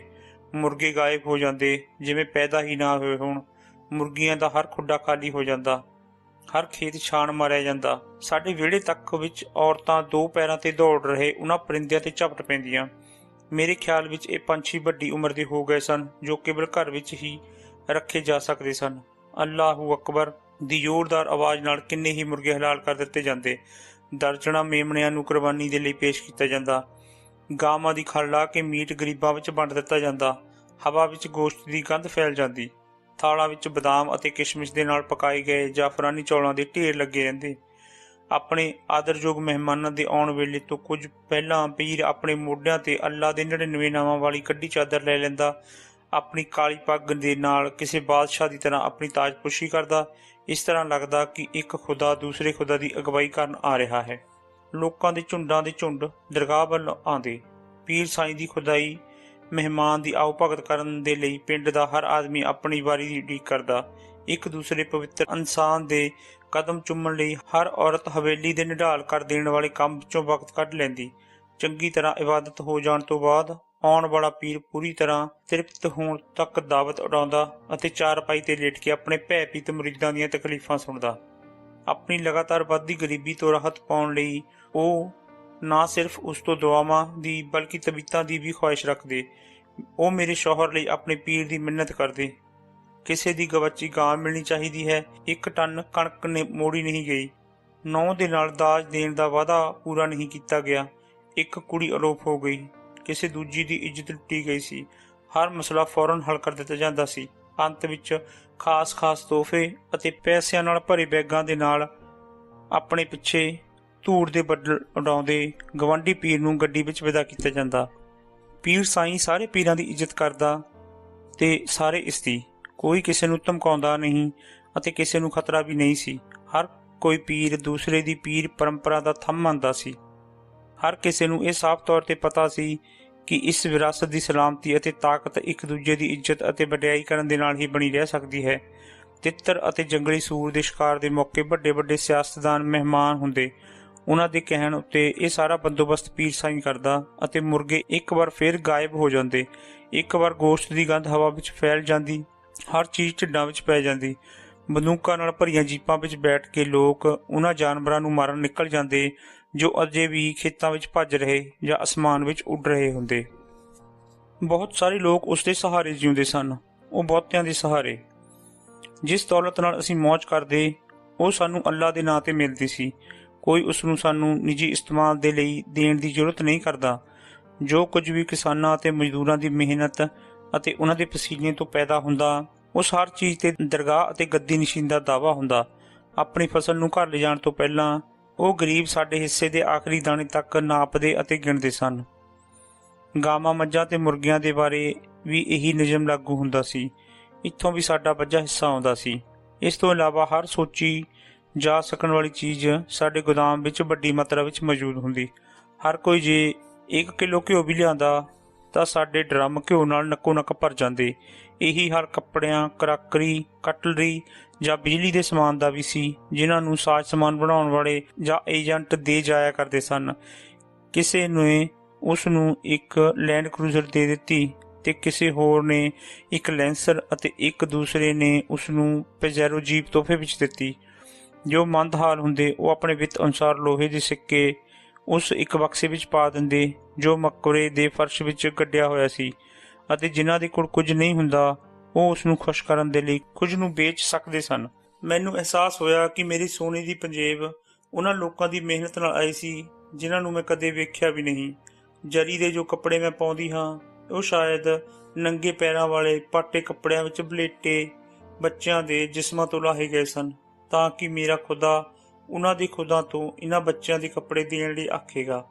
ਕੀ ਪੀਰ ਸਾਈਂ ਕੋਲ ਕੋਈ ਅਸਮਾਨੀ ਕੁਦਰਤ ਤੋਂ ਉੱਪਰ ਦੀ ਤਾਕਤ ਸੀ ਜਾਂ ਜਾਹਿਲ ਲੋਕਾਂ ਦਾ ਉਸ ਤੇ ਭਰੋਸਾ ਸੀ? ਕੀ ਹਵੇਲੀ ਦੇ ਅੰਦਰਲੀ ਉਸ ਦੀ ਜ਼ਿੰਦਗੀ ਦੇ ਬਾਰੇ ਬਾਹਰ ਸੱਚਮੁੱਚ ਹੀ ਕੁਝ ਵੀ ਜਾਣਕਾਰੀ ਨਹੀਂ ਸੀ? ਕੀ ਇਹ ਉਹ ਆਦਮੀ ਸੀ ਜੋ ਰਾਤ ਨੂੰ ਮੇਰੇ ਬਿਸਤਰੇ ਵਿੱਚ ਹੁੰਦਾ? ਸਵਾਲ ਮੇਰੇ ਜ਼ਿਹਨ ਵਿੱਚ ਫੁਰਦੇ ਅਤੇ ਫਿਰ ਕੋਈ ਜਵਾਬ ਦਿੱਤੇ ਬਗੈਰ ਦਮ ਤੋੜ ਜਾਂਦੇ। ਲੇਕਿਨ ਇੱਕ ਦਿਨ ਜਦ ਮੈਂ ਕਾਲੇ ਰੁੱਖੇ ਵਾਲਾਂ ਅਤੇ ਭਾਰੇ ਸਰੀਰ ਦੇ ਹੇਠ ਪਿਸ ਰਹੀ ਸੀ, ਮੈਨੂੰ ਘੱਟੋ ਘੱਟ ਇੱਕ ਸਵਾਲ ਦਾ ਤਾਂ ਜਵਾਬ ਮਿਲ ਹੀ ਗਿਆ। ਮੇਰੇ ਸ਼ੌਹਰ ਦੀ ਸ਼ਖਸੀਅਤ ਉਸ ਦੇ ਕੱਪੜਿਆਂ ਦੇ ਉਤਰਦਿਆਂ ਹੀ ਜ਼ਮੀਨ ਤੇ ਆ ਜਾਂਦੀ ਸੀ। ਸੱਚਾਈ ਸੂਤੀ ਕੱਪੜਿਆਂ ਦੇ ਇੱਕ ਟੁਕੜੇ ਦੇ ਪਿੱਛੇ ਲੁਕੀ ਹੋਈ ਸੀ। ਜਿਵੇਂ ਪੈਦਾ ਹੋਇਆ ਸੀ ਉਸੇ ਤਰ੍ਹਾਂ ਨੰਗਾ ਹੋ ਕੇ ਉਹ ਮੇਰੇ ਉੱਪਰ ਲੇਟਿਆ ਸੀ ਅਤੇ ਉਸ ਦੀ ਬਦੀ ਖੁੱਲ੍ਹ ਕੇ ਸਾਹਮਣੇ ਆ ਗਈ। ਇਹ ਉਹ ਸੀ, ਕਦੀ ਨਾ ਰੁਕਣ ਵਾਲੇ, ਕਦੀ ਨਾ ਘੱਟ ਹੋਣ ਵਾਲੇ ਦਰਦ ਦੀਆਂ ਧੜਕਣਾਂ ਦੇ ਦੌਰਾਨ ਅਚਾਨਕ ਇੱਕ ਸਰਦ ਅਹਿਸਾਸ ਨੇ ਮੈਨੂੰ ਬਲੇਟ ਲਿਆ। ਔਰਤਾਂ ਸਾਨੂੰ ਆਪਣੀਆਂ ਕਹਾਣੀਆਂ ਸੁਣਾਉਣ ਅਤੇ ਅੰਮਾ ਸਾਈਂ ਤੋਂ ਦੁਆ ਲੈਣ ਆਉਂਦੀਆਂ ਸਨ, ਜੋ ਹਰ ਦਿਨ ਦਾ ਇੱਕ ਹਿੱਸਾ ਬਾਗੀ ਰੁੱਖ ਦੇ ਹੇਠ ਬੈਠ ਕੇ ਲਗਾਉਂਦੀਆਂ। ਹੁਕਮ ਦੇ ਮੁਤਾਬਕ ਮੈਂ ਉਹਨਾਂ ਦੀ ਬਗਲ ਵਿੱਚ ਬੈਠਦੀ, ਲੇਕਿਨ ਮੈਨੂੰ ਤਵੀਤ ਦੇਣ ਦੀ ਆਗਿਆ ਨਹੀਂ ਸੀ। ਇਸ ਦਾ ਹੱਕ ਕੇਵਲ ਉਹਨਾਂ ਨੂੰ ਸੀ ਜੋ ਪਾਕ ਖਾਨਦਾਨ ਦੇ ਸਿੱਧੇ ਵਾਰਸ ਸਨ। ਹਰ ਦਿਨ ਅੰਮਾ ਸਾਈਂ ਕਾਗਜ਼ ਦੀਆਂ ਟੁਕੜਿਆਂ ਤੇ ਜਾਫਰਾਂ ਦੀ ਸ਼ਾਹੀ ਨਾਲ ਕੁਝ ਹਰਫ ਲਿਖਦੀ ਅਤੇ ਜਿਨ੍ਹਾਂ ਨੂੰ ਪੜ੍ਹਿਆ ਨਹੀਂ ਜਾ ਸਕਦਾ ਸੀ। ਮੈਨੂੰ ਹੈਰਾਨੀ ਹੁੰਦੀ ਕਿ ਅੱਲਾ ਦਾ ਧਿਆਨ ਕਿ ਇਹਨਾਂ ਟੇਢੀਆਂ ਮਿੱਡੀਆਂ ਲਕੀਰਾਂ ਨਾਲ ਖਿੱਚਣਾ ਸੱਚੀ ਮੁੱਚੀ ਮੁਮਕਿਨ ਹੈ। ਬੇਅਸਰ ਦੁਆਵਾਂ ਨੂੰ ਭੁਲਾ ਦਿੱਤਾ ਜਾਂਦਾ ਅਤੇ ਜਿਨ੍ਹਾਂ ਦਾ ਅਸਰ ਹੁੰਦਾ ਉਹਨਾਂ ਨੂੰ ਕਰਿਸ਼ਮਾ ਕਹਿ ਦਿੱਤਾ ਜਾਂਦਾ। ਹਜੂਮ ਕਦੀ ਘੱਟ ਨਹੀਂ ਹੁੰਦਾ। ਔਰਤਾਂ ਆਪਣੇ ਖਾਲੀ ਢਿੱਡ ਲਈ ਰੋਂਦੀਆਂ, ਆਪਣੀ ਬਾਂਝ ਕੁੱਖ ਦੇ ਲਈ, ਆਪਣੇ ਭੁੱਖੇ ਬੱਚਿਆਂ ਲਈ ਹੰਝੂ ਬਹਾਉਂਦੀਆਂ। ਤਰੀਕੇ ਅੱਡ ਅੱਡ ਸਨ। ਕਾਰਨ ਇਹੋ ਸੀ, ਜਿਸ ਆਦਮੀ ਨਾਲ ਮੈਂ ਮੁਹੱਬਤ ਕਰਦੀ ਹਾਂ ਉਹ ਮੇਰੇ ਨਾਲ ਸ਼ਾਦੀ ਨਹੀਂ ਕਰਦਾ, ਜਾਂ ਮੈਂ ਜਿਸ ਨੂੰ ਚਾਹੁੰਦੀ ਹਾਂ ਉਹ ਕਿਸੇ ਹੋਰ ਤੇ ਆਸ਼ਿਕ ਹੈ, ਜਾਂ ਕਿ ਸ਼ਾਦੀ ਤੋਂ ਪਹਿਲਾਂ ਮੇਰੇ ਨਾਲ ਪਿਆਰ ਕਰਦਾ ਸੀ, ਹੁਣ ਉਹ ਮੈਨੂੰ ਹਰ ਰੋਜ਼ ਮਾਰਦਾ ਹੈ। ਬੁੱਢੀਆਂ ਔਰਤਾਂ ਰੋਂਦੀਆਂ ਕਿ ਆਪਣੀ ਘਰਵਾਲੀ ਦੇ ਕਹਿਣ ਤੇ ਬੇਟੇ ਨੇ ਉਹਨਾਂ ਨੂੰ ਘਰੋਂ ਬਾਹਰ ਕੱਢ ਦਿੱਤਾ ਹੈ। ਨੌਜਵਾਨ ਔਰਤਾਂ ਰੋ ਰਹੀਆਂ ਸਨ ਕਿ ਆਪਣੀ ਮਾਂ ਦੀਆਂ ਗੱਲਾਂ ਵਿੱਚ ਆ ਕੇ ਉਹਨਾਂ ਦੇ ਪਤੀ ਨੇ ਲੱਤ ਮਾਰ ਕੇ ਉਹਨਾਂ ਨੂੰ ਘਰੋਂ ਬਾਹਰ ਕੱਢ ਦਿੱਤਾ ਹੈ। ਕਾਲਾ ਜਾਦੂ ਇੰਨਾ ਆਮ ਸੀ, ਹਰ ਔਰਤ ਆਪਣੀਆਂ ਮੁਸੀਬਤਾਂ ਨੂੰ ਉਸੇ ਦੇ ਜੁੰਮੇ ਮੜ ਦਿੰਦੀਆਂ। ਦਿਲ ਦੇ ਦੌਰੇ, ਮਿਰਗੀ ਅਤੇ ਕੈਂਸਰ ਵਰਗੀਆਂ ਬਿਮਾਰੀਆਂ ਦਾ ਦਾਰੋਮਦਾਰ ਸੂਈਆਂ ਨਾਲ ਕੱਢੀਆਂ ਹੋਈਆਂ ਗੁੱਡੀਆਂ ਤੇ ਪਾ ਦਿੱਤਾ ਜਾਂਦਾ। ਉਹਨਾਂ ਦੇ ਘਰਾਂ ਦੀਆਂ ਕੰਧਾਂ ਵਿੱਚ ਗੱਡੇ ਹੋਏ ਕਿੱਲਾਂ ਨਾਲ ਉਹਨਾਂ ਦੀ ਰੋਜੀ ਰੋਟੀ ਚੱਲਦੀ ਜਾਂਦੀ। ਮਿੱਠੇ ਗੋਸ਼ਤ ਨਾਲ ਭਰੀ ਮਾਹਾਵਾਰੀ ਦੇ ਖੂਨ ਨਾਲ ਉਹਨਾਂ ਨੂੰ ਆਪਣੇ ਸ਼ੌਹਰ ਤੋਂ ਹੱਥ ਧੋਣੇ ਪੈਂਦੇ। ਦਰਵਾਜ਼ੇ ਤੇ ਜੇ ਸੇਹ ਦੇ ਕੰਡੇ ਖਿਲਰੇ ਹੁੰਦੇ, ਉਹਨਾਂ ਦਾ ਸ਼ੌਹਰ ਉਹਨਾਂ ਨੂੰ ਇੰਨਾ ਕੁੱਟਦਾ ਕਿ ਹਸਪਤਾਲ ਵਿੱਚ ਪਹੁੰਚ ਜਾਂਦੀਆਂ। ਉਹਨਾਂ ਦੇ ਬੱਚੇ ਦੇ ਬਿਸਤਰੇ ਦੇ ਹੇਠਾਂ ਮਰੇ ਹੋਏ ਮੁਰਗੇ ਦੀ ਸਰੀ ਮਿਲਣ ਤੇ ਉਹਨਾਂ ਦੇ ਬੱਚੇ ਮਰ ਜਾਂਦੇ। ਬੁਰੀ ਬਲਾਤ ਨਿਜਾਤ ਪਾਉਣ ਲਈ ਅੰਮਾ ਸਾਈਂ ਉਹਨਾਂ ਨੂੰ ਜੋ ਤਰੀਕੇ ਦੱਸਦੀ, ਉਹਨਾਂ ਤੇ ਉਹ ਆਪਣੀ ਔਕਾਤ ਤੋਂ ਕਿਤੇ ਜ਼ਿਆਦਾ ਖਰਚ ਕਰਦੀਆਂ। ਮੇਰੀ ਖੁਆਇਸ਼ ਹੁੰਦੀ ਕਿ ਮੈਂ ਉਹਨਾਂ ਨੂੰ ਰੋਕਾਂ, ਪਰ ਹਿੰਮਤ ਨਾ ਕਰਦੀ। ਮੈਂ ਇਹ ਵੀ ਗੌਰ ਕੀਤਾ ਕਿ ਉਹ ਸਾਰੀਆਂ ਔਰਤਾਂ ਇੱਕੋ ਜਿਹੀਆਂ ਲੱਗਦੀਆਂ ਅਤੇ ਮੈਂ ਉਹਨਾਂ ਸਭਨਾਂ ਵਰਗੀ। ਪੀਰ ਸਾਈਂ ਦੀ ਬਾਦਸ਼ਾਹਤ ਵਿੱਚ ਜਦ ਮੈਂ ਇੱਕ ਬਾਗੀ ਦੇ ਬਾਰੇ ਵਿੱਚ ਸੁਣਿਆ, ਮੈਨੂੰ ਹੈਰਾਨਗੀ ਹੋਈ। ਨੌਕਰਾਣੀ ਇੱਕ ਦੂਜੇ ਨੂੰ ਤਾਰਾ ਹੋਣ ਦਾ ਮਿਹਣਾ ਦਿੰਦੀਆਂ। ਟੁੱਟਦਾ ਹੋਇਆ ਤਾਰਾ। ਕੀ ਆਪਣੇ ਆਪ ਨੂੰ ਤੂੰ ਤਾਰਾ ਸਮਝਦੀ ਏ? ਕੋਈ ਇੱਕ ਤਾਨਾ ਮਾਰਦੀ, ਜੇ ਮੈਂ ਤਾਰਾ ਹੁੰਦੀ ਤੇਰਾ ਕਲੇਜਾ ਕੱਢ ਕੇ ਕੁੱਤਿਆਂ ਨੂੰ ਖਵਾ ਦਿੰਦੀ। ਦੂਜੀ ਜਵਾਬ ਦਿੰਦੀ, ਹਰ ਕੋਈ ਤਾਰਾ ਵਰਗੀ ਬਣਨਾ ਚਾਹੁੰਦੀ ਸੀ, ਪਰ ਕਿਸੇ ਨੂੰ ਹਿੰਮਤ ਨਹੀਂ ਪੈਂਦੀ। ਉਸ ਦੀ ਕਹਾਣੀ ਮੈਨੂੰ ਦਾਈ ਨੇ ਸੁਣਾਈ। ਬਚਪਨ ਵਿੱਚ ਤਾਰਾ ਪੂਰੀ ਤਰ੍ਹਾਂ ਨਾਲ ਗੂੰਗੀ ਸੀ, ਪਰ ਵੱਡੀ ਹੋਣ ਤੇ ਉਹ ਇੱਕ ਖੂਬਸੂਰਤ ਔਰਤ ਬਣ ਗਈ। ਚੀਕਣੇ ਸੰਗਮਰਮਰ ਵਰਗੇ ਉਸ ਦੇ ਜਿਸਮ ਵਿੱਚ ਸੱਪ ਦੀ ਤਰ੍ਹਾਂ ਹੱਡੀ ਤਾਂ ਸੀ ਹੀ ਨਹੀਂ। ਜਦ ਉਹ ਤੁਰਦੀ ਲੋਕ ਭੇਡਾਂ ਦੀ ਝੁੰਡ ਦੀ ਤਰ੍ਹਾਂ ਉਸ ਦਾ ਪਿੱਛਾ ਕਰਦੇ। ਉਹ ਜਿਸ ਪਾਸੇ ਮੁੜਦੀ ਲੋਕ ਚੁੱਪ ਕਰਕੇ ਉਸ ਦੇ ਪਿੱਛੇ ਲੱਗ ਜਾਂਦੇ। ਜਿੱਥੇ ਕਿਤੇ ਉਹ ਰੁਕਦੀ ਲੋਕ ਜਮ੍ਹਾਂ ਹੋ ਜਾਂਦੇ। ਉਹ ਸਾਰਿਆਂ ਵੱਲ ਅੱਖ ਮਟਕਾਉਂਦੀ, ਲੇਕਿਨ ਉਹਨਾਂ ਵਿੱਚ ਕਿਸੇ ਦੀ ਹਿੰਮਤ ਉਸ ਨੂੰ ਫੜਨ ਦੀ ਨਹੀਂ ਹੁੰਦੀ। ਮੇਰੀ ਜਿਗਿਆਸਾ ਵਧਣ ਲੱਗੀ। ਅੱਲਾ ਦਾ ਸ਼ੁਕਰ ਕਿ ਉਸ ਨੇ ਗੱਲ ਸ਼ੁਰੂ ਰੱਖੀ। ਤਾਰਾ ਦੀ ਮੁਲਾਕਾਤ ਇੱਕ ਛੋਟੇ ਜਿਹੇ ਜ਼ਿਮੀਂਦਾਰ ਨਾਲ ਹੋਈ। ਇਸ਼ਕ ਪ੍ਰਵਾਨ ਚੜ੍ਹਿਆ। ਹੈਰਾਨਗੀ ਵਾਲੀ ਗੱਲ ਤਾਂ ਇਹ ਸੀ ਕਿ ਉਹ ਬੋਲਣ ਲੱਗੀ ਸੀ। ਉਸਦੀ ਕੁੱਖ ਭਰ ਗਈ, ਲੇਕਿਨ ਉਸਦੇ ਮਗੀਤਰ ਦੀ ਸ਼ਾਦੀ ਤੈਅ ਹੋ ਚੁੱਕੀ ਸੀ। ਉਹ ਤਾਰਾ ਨਾਲ ਸ਼ਾਦੀ ਨਹੀਂ ਸੀ ਕਰ ਸਕਦਾ। ਜਿੱਥੇ ਕਦੀ ਇੰਨੀ ਮੁਹੱਬਤ ਸੀ, ਉੱਥੇ ਹੁਣ ਕੋਈ ਇੱਜ਼ਤ ਨਹੀਂ ਸੀ। ਜਿਸ ਆਦਮੀ ਨੂੰ ਉਹ ਜਾਣਦੀ ਸੀ, ਹਰ ਉਸ ਕੋਲ ਤਾਰਾ ਨੇ ਪਹੁੰਚ ਕੀਤੀ ਤੇ ਕਿਹਾ ਇਸ ਵਿੱਚ ਉਸਦੀ ਮਦਦ ਕਰੇ। ਉਸਨੂੰ ਸਮਝਾਵੋ ਕਿ ਉਹ ਮੈਨੂੰ ਆਪਣੀ ਬੀਵੀ ਬਣਾ ਲਵੇ। ਉਸਨੂੰ ਕਹੇ ਕਿ ਮੈਂ ਉਸਦੀ ਬੀਵੀ ਦੀ ਖਿਦਮਤ ਕਰਾਂਗੀ, ਉਸਦੀ ਗੁਲਾਮ ਬਣ ਕੇ ਰਹਾਂਗੀ। ਉਸਨੂੰ ਕਹੋ ਕਿ ਉਹ ਮੈਨੂੰ ਅੱਖਾਂ ਤੋਂ ਓਝਲ ਨਾ ਕਰੇ, ਮੈਂ ਉਸਦੇ ਬਗੈਰ ਨਹੀਂ ਜੀ ਸਕਦੀ। ਉਹ ਜਿਸ ਕਿਸੇ ਨੂੰ ਵੇਖਦੀ ਉਸ ਨੂੰ ਚਿੰਬੜ ਜਾਂਦੀ, ਜ਼ਾਰ-ਜ਼ਾਰ ਰੋਂਦੀ। ਲੇਕਿਨ ਉਸਦਾ ਪ੍ਰੇਮੀ ਸ਼ਾਦੀ ਦੀ ਮੌਜ ਮਸਤੀ ਵਿੱਚ ਡੁੱਬਿਆ ਸੀ। ਉਸਨੇ ਤਾਰਾ ਨੂੰ ਇੱਕ ਪੁਰਾਣੀ ਕਹਾਣੀ ਦੀ ਤਰ੍ਹਾਂ ਝਾੜ ਕੇ ਇੱਕ ਪਾਸੇ ਕਰ ਦਿੱਤਾ। ਮੇਰੇ ਕੋਲ ਖਿਸਕਦੇ ਹੋਏ ਦਾਈ ਨੇ ਕਿਹਾ। ਬੇਸ਼ਰਮੀ ਨਾਲ ਉਸਨੇ ਠਹਾਕਾ ਲਾਇਆ ਅਤੇ ਮੂੰਹ ਤੋੜ ਜਵਾਬ ਦਿੱਤਾ, ਹੁਣ ਕਿਸੇ ਦੂਸਰੀ ਔਰਤ ਨੂੰ ਦੂਸਰੇ ਮਰਦ ਲਈ ਛੱਡ ਦੇਣ ਦਾ ਵਕਤ ਹੈ। ਤਾਰਾ ਨੇ ਇਹ ਸੁਣਿਆ। ਉਹ ਇੰਨਾ ਰੋਈ ਕਿ ਉਸਦੇ ਹੰਝੂਆਂ ਨੇ ਦਿਲ ਵਿੱਚ ਵਸੇ ਪਿਆਰ ਨੂੰ ਸੜ ਕੇ ਸਵਾਹ ਕਰ ਦਿੱਤਾ ਅਤੇ ਉਸਦੀਆਂ ਅੱਖਾਂ ਵਿੱਚ ਬਦਲੇ ਦੀ ਅੱਗ ਭੜਕ ਉੱਠੀ। ਉਸਨੇ ਆਪਣੇ ਸਾਂਝੇ ਪਾਪ ਨੂੰ ਡੇਗ ਦਿੱਤਾ ਤੇ ਉੱਠ ਖੜੀ ਹੋਈ। ਪਿੰਡ ਵਾਲਿਆਂ ਨੇ ਆਪਣੇ ਆਪਣੇ ਹੱਥਲੇ ਕੰਮ ਛੱਡ ਦਿੱਤੇ ਅਤੇ ਉਸ ਆਦਮੀ ਦੇ ਘਰ ਤੱਕ ਤਾਰਾ ਦੇ ਪਿੱਛੇ ਪਿੱਛੇ ਤੁਰ ਪਏ। ਦਰਵਾਜ਼ੇ ਤੇ ਉਸਨੇ ਉਸਨੂੰ ਜ਼ੋਰ ਦੀ ਆਵਾਜ਼ ਮਾਰੀ। ਦਾਈ ਨੇ ਆਪਣੀ ਆਵਾਜ਼ ਉੱਚੀ ਕੀਤੀ, ਸਾਹਮਣੇ ਆ ਓਏ ਚੂਹਿਆ, ਮਰਦ ਦੀ ਤਰ੍ਹਾਂ ਬਾਹਰ ਆ, ਮੇਰਾ ਸਾਹਮਣਾ ਕਰ ਜਿਵੇਂ ਤੂੰ ਮੇਰੇ ਬਿਸਤਰੇ ਵਿੱਚ ਕਰਦਾ ਸੀ। ਤਾਰਾ ਚੀਕੀ। ਠੱਕ ਕਰਕੇ ਦਰਵਾਜ਼ਾ ਖੁੱਲ੍ਹਾ ਤੇ ਲਾੜਾ ਬਾਹਰ ਆਇਆ। ਸਭ ਨੇ ਸਾਹ ਰੋਕ ਲਿਆ। ਇਸ ਨੂੰ ਵੇਖ ਕੇ ਇੱਕ ਵਾਰ ਤਾਂ ਤਾਰਾ ਦੀ ਦਿਲ ਦੀ ਧੜਕਣ ਵੀ ਰੁਕ ਗਈ। ਉਹ ਖੁਦ ਦਰਦ ਦਾ ਪੁਤਲਾ ਬਣ ਗਈ। ਉਹ ਦੂਸਰੀ ਔਰਤ ਦਾ ਆਦਮੀ ਸੀ। ਉਸ ਨੂੰ ਡਰਾ ਕੇ ਭਜਾਉਣ ਲਈ ਉਸਦੇ ਭਰਾ ਘੇਰ ਕੇ ਖੜੇ ਹੋ ਗਏ, ਲੇਕਿਨ ਉਹ ਬੇਖੌਫ ਸ਼ੇਰਨੀ ਲੱਤਾਂ ਖਿਲਾਰੀ ਕਰਜ਼ਾ ਲਾਉਣ ਲਈ ਤਿਆਰ ਖੜੀ ਸੀ। ਉਸਦਾ ਇੱਕ ਹੱਥ ਢਾਕਾਂ ਤੇ ਸੀ ਤੇ ਦੂਸਰਾ ਉਸ ਪੋਟਲੀ ਵਿੱਚ ਜੋ ਉਸਨੇ ਪਤਲੀ ਕਮਰ ਨਾਲ ਬੰਨੀ ਹੋਈ ਸੀ। ਉਸ ਕਾਇਰ ਇਨਸਾਨ ਨੂੰ ਬਚਾਉਣ ਲਈ ਲੋਕ ਉਸਦੇ ਹੋਰ ਨਜ਼ਦੀਕ ਆ ਗਏ। ਤਾਰਾ ਦੇ ਆਸੇ-ਪਾਸੇ ਭੀੜ ਹੜ੍ਹ ਵਾਂਗ ਵੱਧਦੀ ਜਾ ਰਹੀ ਸੀ। ਉਹ ਗੱਜੀ, ਅੱਲਾ ਤੇਰੇ ਕੰਮਾਂ ਦਾ ਜਵਾਬ ਚਾਹੁੰਦਾ ਹੈ, ਉਸ ਲਈ ਮੈਂ ਤੈਨੂੰ ਜ਼ਿੰਮੇਵਾਰ ਠਹਿਰਾਉਣ ਆਈ ਹਾਂ। ਇੱਕ ਤਾਕਤਵਰ ਆਦਮੀ ਕਮਜ਼ੋਰ ਸੀ ਅਤੇ ਇੱਕ ਕਮਜ਼ੋਰ ਔਰਤ ਤਾਕਤਵਰ। ਸਿਆਹ ਅਤੇ ਸਫੇਦ ਅਤੇ ਠੀਕ ਅਤੇ ਗਲਤ ਇੱਕ ਦੂਜੇ ਦੇ ਸਾਹਮਣੇ ਖੜੇ ਸਨ। ਉਸਦੇ ਪ੍ਰੇਮੀ ਨੇ ਉਸ ਨੂੰ ਲਤਾੜਦੇ ਹੋਏ ਕਿਹਾ, ਮੈਂ ਸ਼ਾਦੀशुदा ਹਾਂ ਅਤੇ ਜੋੜੀਆਂ ਉੱਪਰੋਂ ਹੀ ਬਣ ਕੇ ਆਉਂਦੀਆਂ ਹਨ। ਮੈਨੂੰ ਛੱਡ ਅਤੇ ਕਿਸੇ ਹੋਰ ਦੀ ਭਾਲ ਕਰ। ਲੋਕਾਂ ਦੇ ਮੂੰਹ ਉਸ ਵੱਲ ਮੁੜ ਗਏ। ਗੱਲ ਅੱਗੇ ਕਰਨ ਤੋਂ ਪਹਿਲਾਂ ਰੋਚਕ ਬਣਾਉਣ ਲਈ ਦਾਈ ਕੁਝ ਦੇਰ ਲਈ ਰੁਕ ਗਈ।